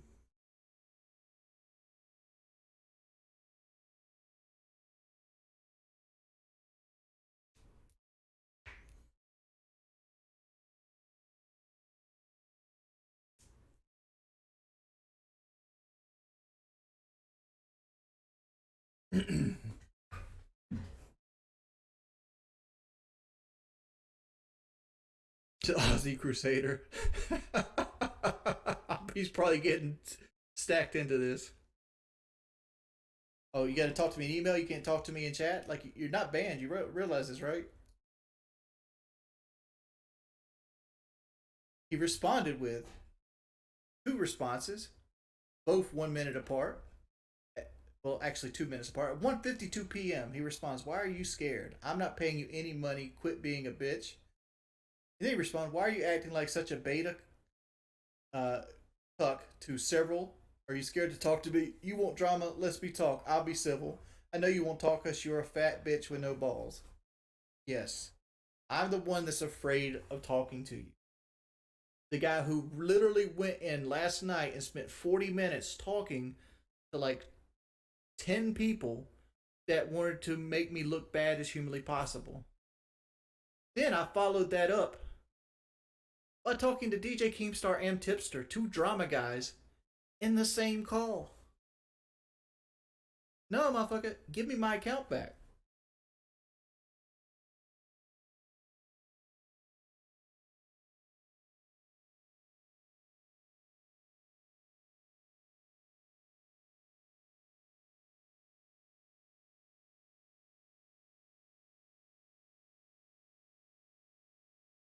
There's 1,200 people in here that'll hold me accountable. Give me my account back. More than a fair deal. It's better than a fair deal. You literally took something of mine, and I'm giving you something to get it back. I'm the losing party here.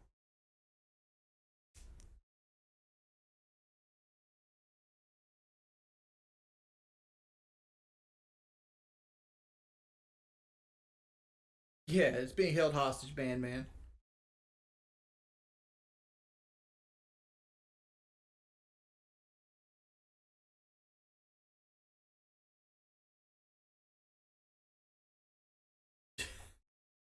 Dude, I don't even know how to talk to Aaron.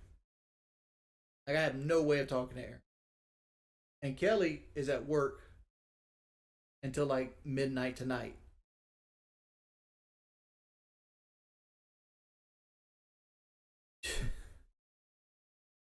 I'm about to stop just even talking to you. Period. Because like I know you don't got my shit. If you had my shit, you'd already be bragging about it. Because that's who you are. You're a simple person with simple goals.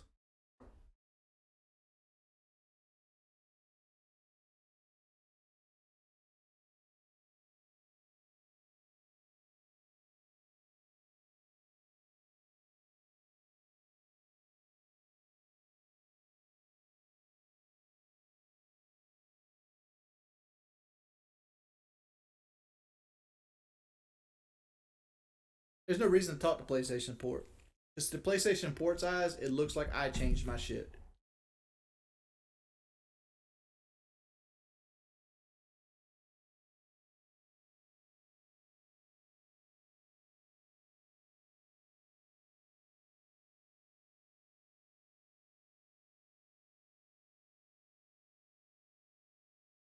So Ozzy, I'm gonna give it this to you one more time, dude. Oh, never mind. I was gonna say I was giving one more time. We're gonna give Ozzy Man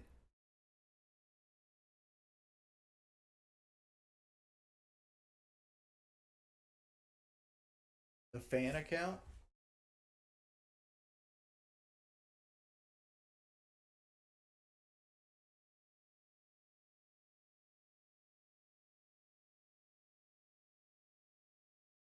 Or whatever.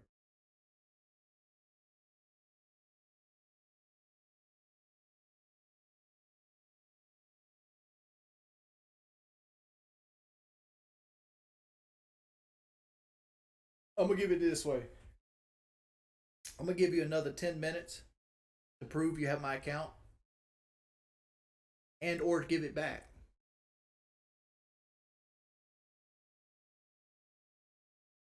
If not, we just ban you. So you got to at least prove you have my account within the next 10 minutes, or we're just gonna ban you and move on.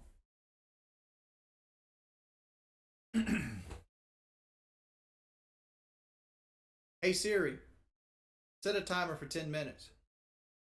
10 minutes counting down. On the clock.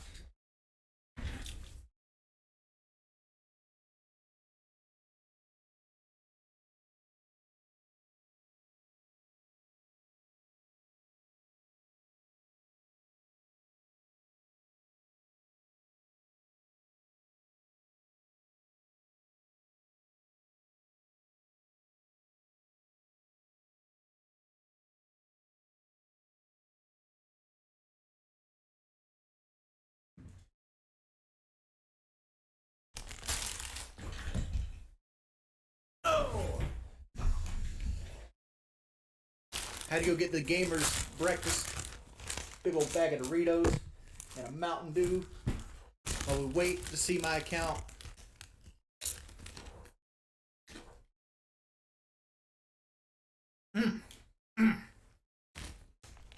Delicious. Feel like I can quick scope somebody.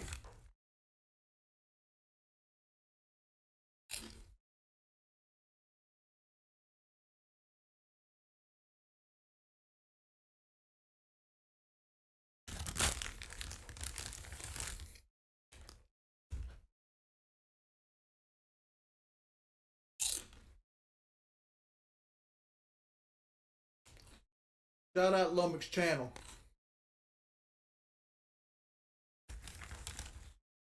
Can I get an F Aussie guy in the chat, please?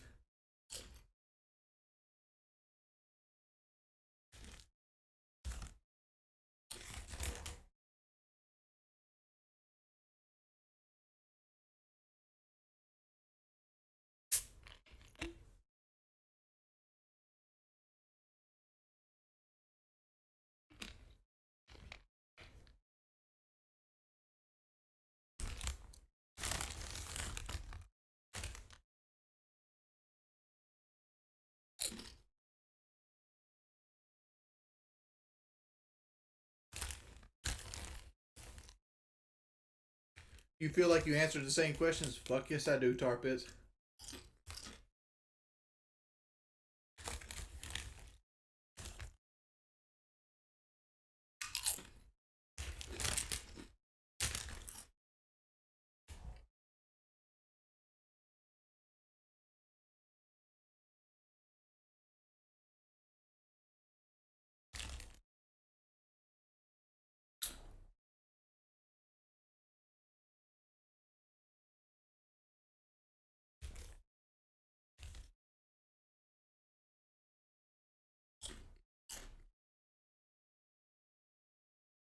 There it is. There's the slander.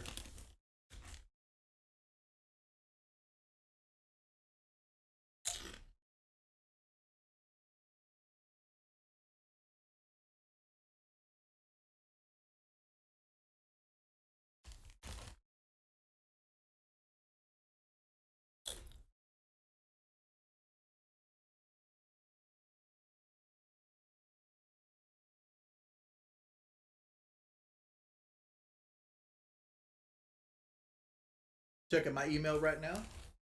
Still don't see no proof that he has my PlayStation account.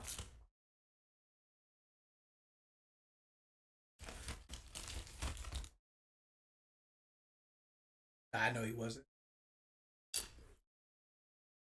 Like I said before, I'll be thoroughly impressed if I get my account back without it being banned for at least a month, if not forever.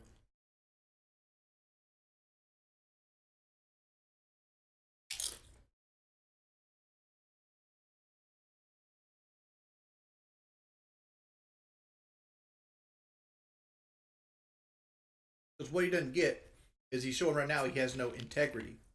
Integrity.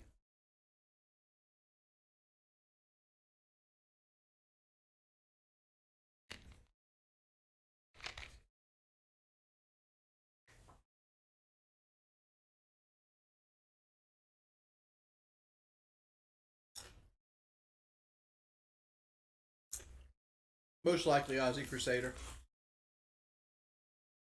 But like I said, I don't see myself getting my PlayStation back unbanned.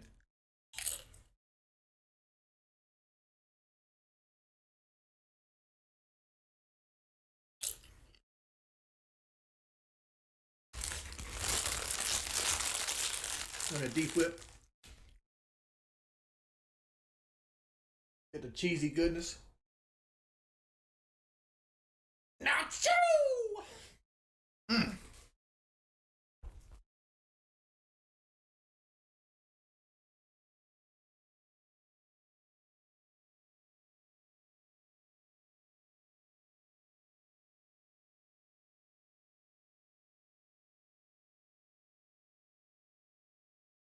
So let's talk about Boogie. I haven't seen Boogie's latest video, but I think Video did a rock bottom video. Somebody tell me about it.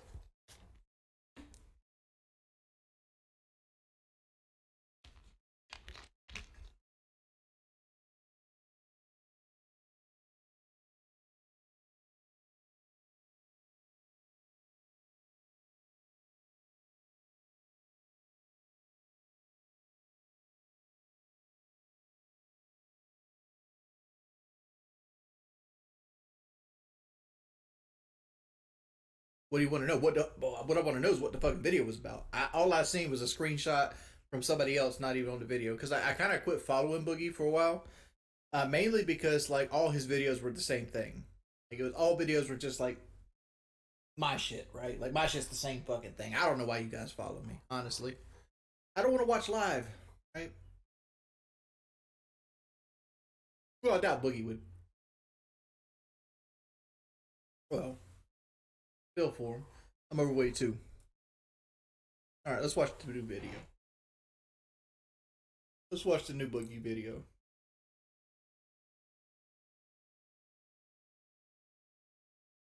2988. You know, I used to think Boogie had terrible like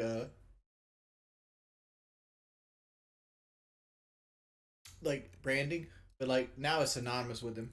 Look at me. I've got a pile of puppies on me. Aren't I cool?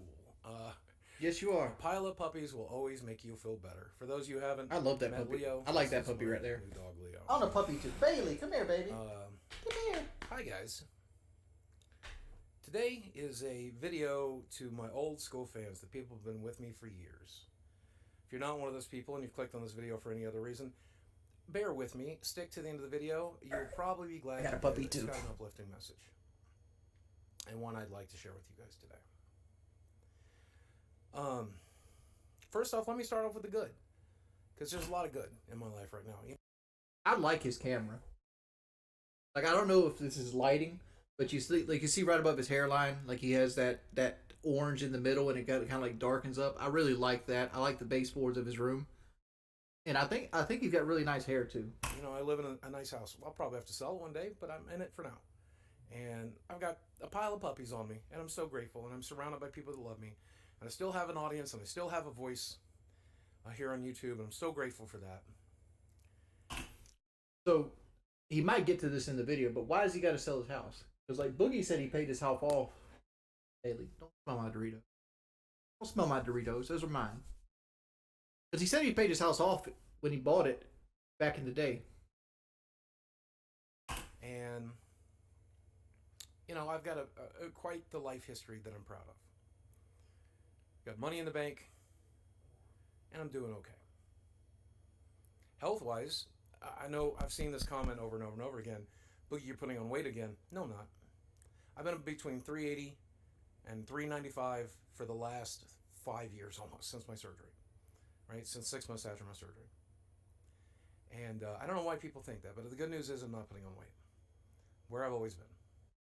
And to be fair, if he sits right around 300, let's say he goes to my size, 400, that's still miles better than where it's at. Like, Boogie was legitimately 600 pound plus. For a long, long time. That said, I have never felt more defeated than I feel right now. If this is not my emotional rock bottom, I don't know what is. Certainly not my financial rock bottom. Certainly not like my life rock bottom. But my emotional rock bottom, my depression is at an all-time high. Or an all-time low. I don't know the right phrase. I made a video this last week, and making this video was like pulling teeth. It's so difficult to get anything done. And I saw people saying, oh, you need a haircut. Oh, you need to put on a clean shirt. You need to shave. And if you've dealt with depression, I think you probably know. That kind of stuff is so far away from what I'm capable of doing right now. What I set out to do in a day, what I try to achieve in a day right now, is survive the day. And don't worry, I'm not saying I'm feeling any negative thoughts or thoughts along the lines of, you know, the ones I've felt in the past. What I'm saying is, I try to get food, water, shelter, sleep. Those are the... Let me drop the puppy for a minute. All right, puppy, back to you, bed. I'm gonna go ahead and talk about what he's saying right here because I fully understand. I do. Like, at some points you feel so defeated that when you're miserable and you're a big guy, it feels like you're driving a car, right? Like you're in complete control of your car. You move the steering wheel, it feels like an extension of your arm, right? You feel like you could do anything. You can back it up anywhere. But when you get depressed and overwhelmed, it is tough doing the basic things like brushing your teeth, taking a shower, putting on clean clothes, keeping your hair right, and shaving. I'm not where Boogie is right now, but I don't really suffer from depression as hard as Boogie does. But I've been in his situation. Like there was a year that I made $9,000 the entire year. The entire year I made $9,000 because I was depressed that entire year. Like, I was unhappy with myself. Like, right now I'm unhappy with myself, but I'm doing things to try to keep myself going, right? There's just certain things that you force yourself to do to put you in a better mindset, right? Like, one of the things I do when I first get up is I force myself to go brush my teeth.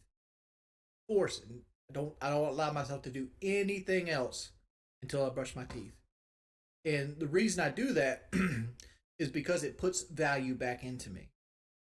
If you don't upkeep yourself, you don't feel good about yourself, you're more willing to shit on yourself. And it's very easy to put yourself last in everything. I've had this talk multiple times with multiple people, especially with like single mothers. Is that sometimes you have to be first.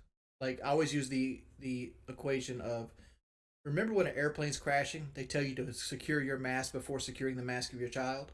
Because if you're not right, your child won't be right. Putting your child ahead of you is never the correct answer.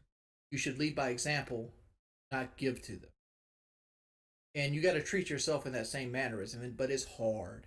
It is fucking hard some days all you want to do is lay around, sleep, and feel miserable about yourself. But that always goes to the same thing. You can't get better in the same place that you got sick, right? So you can't find happiness and motivation in the same environment that took it away from you. And I think Boogie's in that, and Boogie's trapped in that situation right now. He's got cabin fever, worried about his upcoming court case. He's worried about his YouTube numbers. He's worried about, his long-term finances. He even noted on that when he stated that he was like, maybe he'll have to sell the house one day. Because he's worried that his finances will get to the point where he either can't work and he's going to have to use the equity in his home to keep himself afloat for whatever medicine he might be on. But I fully understand here. The things I try to achieve in a day. If I got up and brushed my teeth, that's a bonus. If I took a bath, wow, that was a huge bonus, right? If I left the house, it's a fucking miracle. I know I'm pausing a lot, but like, I remember there was one time right after, like, it was right in 2015. It was late 2014, early 2015. I got kicked off PKA in like April 2014, right? And once I got kicked off PKA, I went into a severe depression. Like I was already in money issues. Like you always see people come up with money issues now because like they associate me with that time period, right? But I went into a severe depression. I was already having money issues. I had this 2012 F-150. The note on it was like $715 a month or something like that. It was a Lariat. It was loaded out, and my income had been dropped for a year now. Like I was living on savings for the most part. I was making like $1,000 a month off of doing like walking 365 or whatever it might be. And then like people started hitting me with like I was cheating on walking 365, and I stopped doing walking 365. And once I stopped doing walking 365, I went crashed. Like there was a period I didn't leave the house for 6 months. I think from like I would say like mid July to Christmas, I didn't leave the house again. Like if I got food, somebody brought me food, or my grandmother cooked, or whatever it might be, and I was just done. Like because like my grandmother lived with me, my mother lived with me, my mother's boyfriend, my brother, his girlfriend, my mother's boyfriend's son lived with me, and my sister. So there was 8 people in the house, including me. So like there was always food at the house. I just didn't leave. I laid in bed all day. I I slept. I played a lot of Dragon Age Origins. Played a lot of Dark Souls. That's why I always consider like Dark Souls like my depression game. Because when I'm feeling depressed, Dark Souls is what helped me get through depression. That's why I was looking forward to Elden Ring. Because From Software games have this beautiful, fluid, like internal game system that kind of keeps you just engaged enough to not think about how shitty your life might be.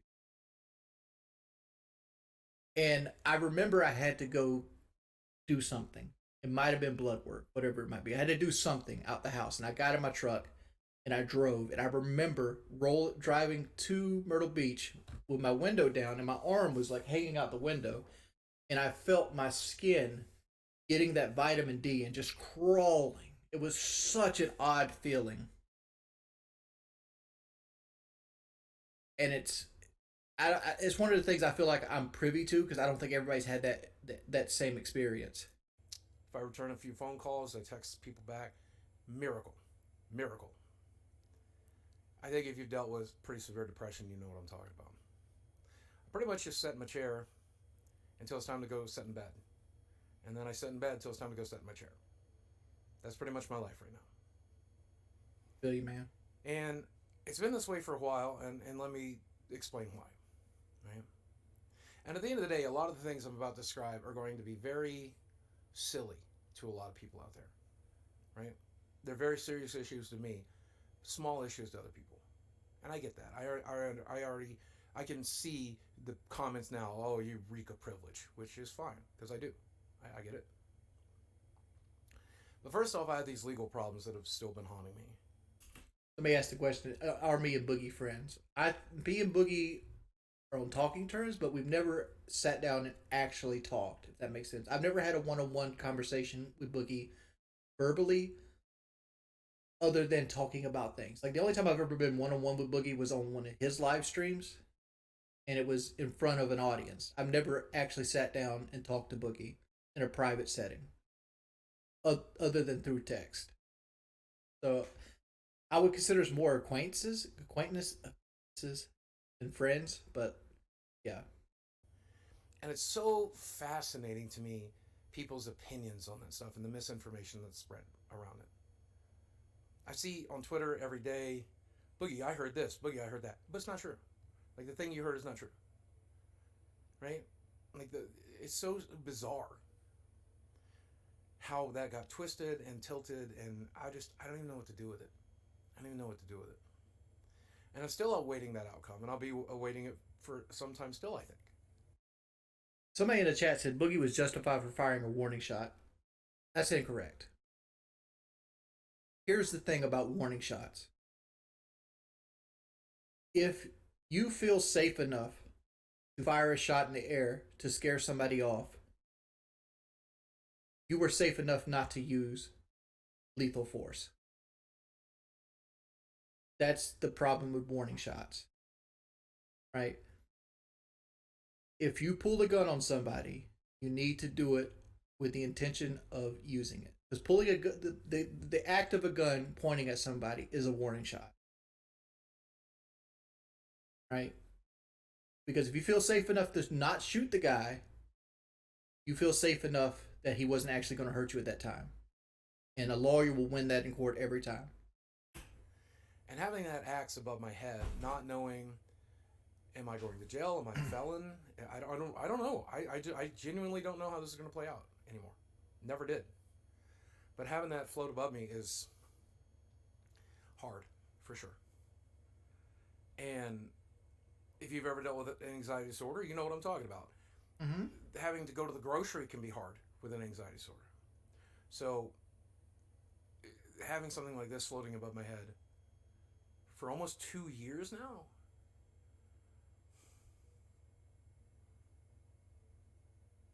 and I keep telling myself, when all this is over, I'm going to come back to YouTube. I don't know if you realize this, but you might have. I maybe upload 4 to 6 videos a month. And it's really hard to do that. But it's also by design. You'll never come back to because I YouTube wanted to full lay time. low. Everybody told me, lay low, lay low, lay low. Wait till all Because this I've been there, uploading I 4 to know 6 for videos a 2 month. fucking years. You never come back. When I Not started. fully. Because Be you careful sit down what in you front live of stream. People can take. you sit down in front of your editing software and you're like, it feels like you're in a stranger's home.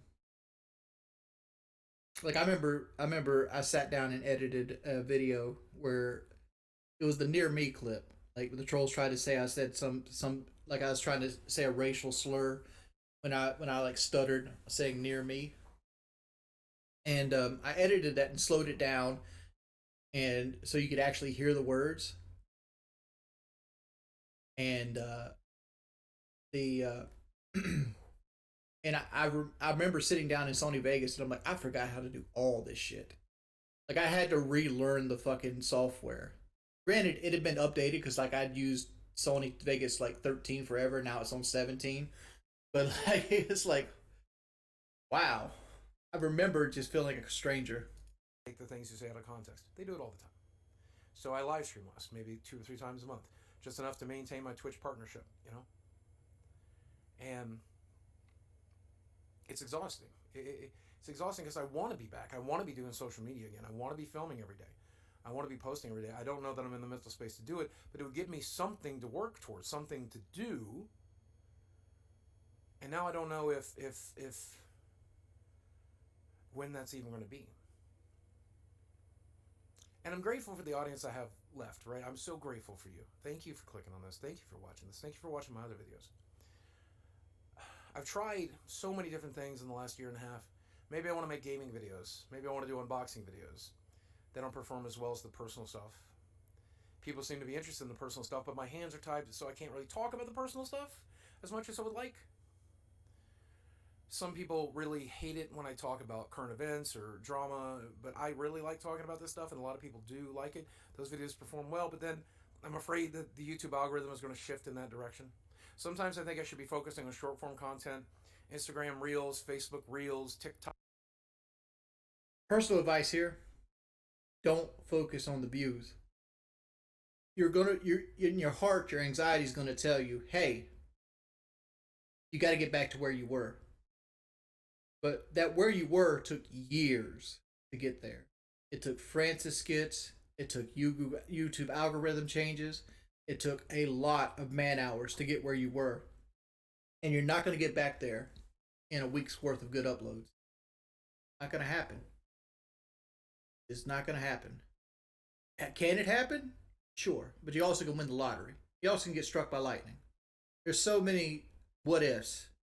The vast majority of people cannot get back to where they were in a quick turnaround. You got to rebuild your audience. It has to happen. So you should what you should do, and this is a hard piece of advice I'm about to give. You got to create content that you would want to watch. You personally. Because if you create content other people want to watch, you're not going to continue to do it. Right? You got to have passion for it. And if you don't have the passion, you shouldn't do it. Because without the passion, it becomes soul sucking. Talk, but there's negative stuff that comes with that too. And I just find myself I feel defeated and confused and lost all the time, every day. I've never known what I was doing. I want to make that very clear. I never really had a plan. I just did the things that made sense. And YouTube happened to reward it, so I kept doing it. That's But how most people who start YouTube did it, dude. Multi-millionaire Matt, Pat, PewDiePie, people that knew what they were doing, had a plan, hired a manager. First off, PewDiePie didn't know what he was doing either. PewDiePie literally made compilations of him screaming to like, what's the fuck that game's name? I let's played it, Amnesia, and he just kept making them. He made like 50 of them. Honestly, I don't know how many he actually made, but I'm just guessing. But but eventually, it's all about taking the right choices. And like me myself, I made a lot of bad choices. You know, burdens through experience, or experience through burdens. But you know, bad choices aren't a bad thing. The path to success is lined with failures. You'll learn more from failure than you'll ever learn from succeeding. Right? And to take those failures and learn from them and build onto them is how you become a good YouTuber. Because nobody listens to a story or a song about somebody that was always successful.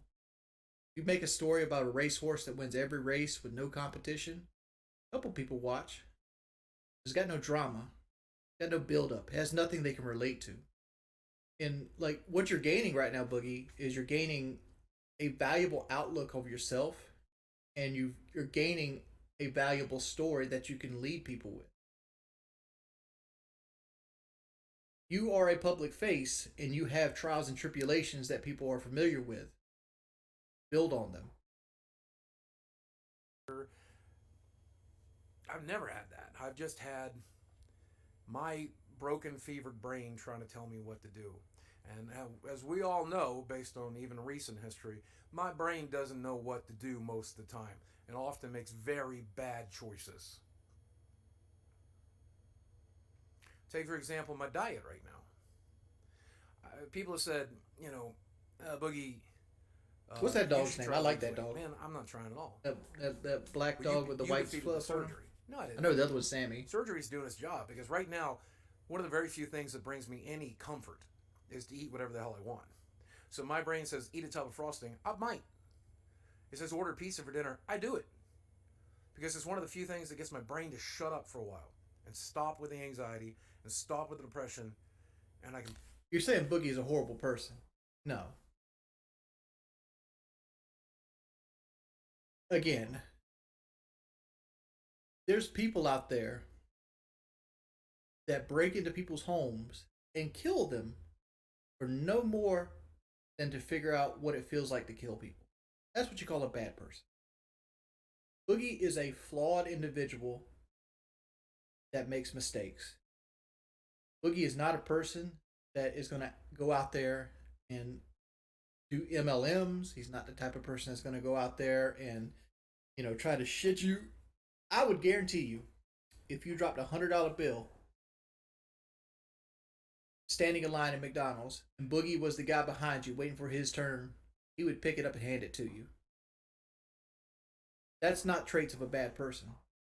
Don't confuse people that have issues that are obvious as bad people.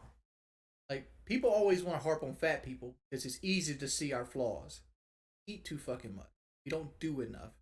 We have, whatever it might be, issues that causes us to find comfort in food.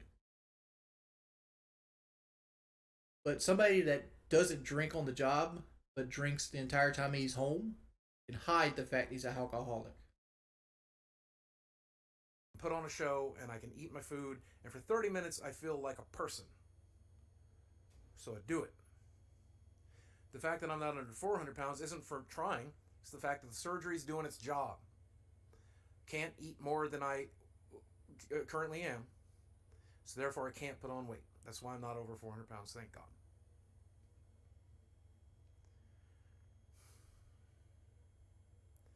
Now, I told you there'd be a positive message here at the end of this video. And here's that positive message, and I hope it helps.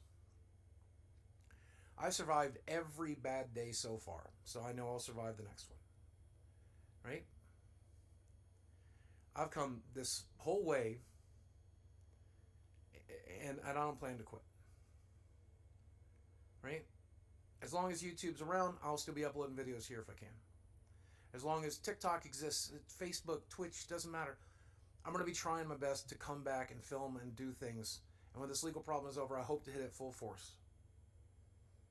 That is an Airsoft Eddie reference, if you're wondering. I've been thinking about it. I don't need to see the rest of the video, but I tell you right now, you're not going to come back and hit it full force. Not going to happen. I can tell you because I've already experienced that. I've already went through that. It won't happen. You will not be in the right headspace to hit it full force on the way. Because once you step away for it for so long, it's foreign. And that's just the honest truth.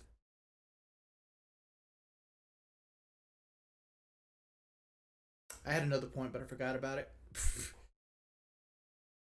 But I can tell you right now, Boogie is he's going to be anxious about this video and how well it's received.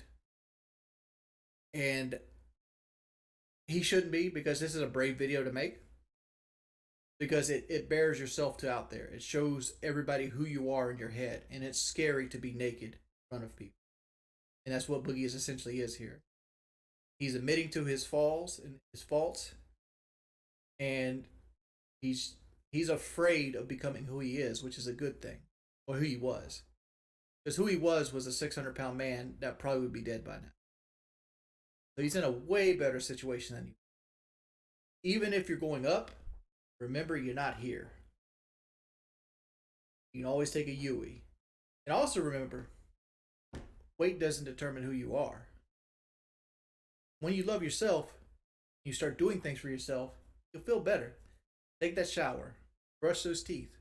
My only advice to Boogie is take a shower every day and brush your teeth every day. Make sure every day you got a set of clean clothes. Right? Don't let laundry stack up. Wash your clothes, take a shower, brush your teeth every day.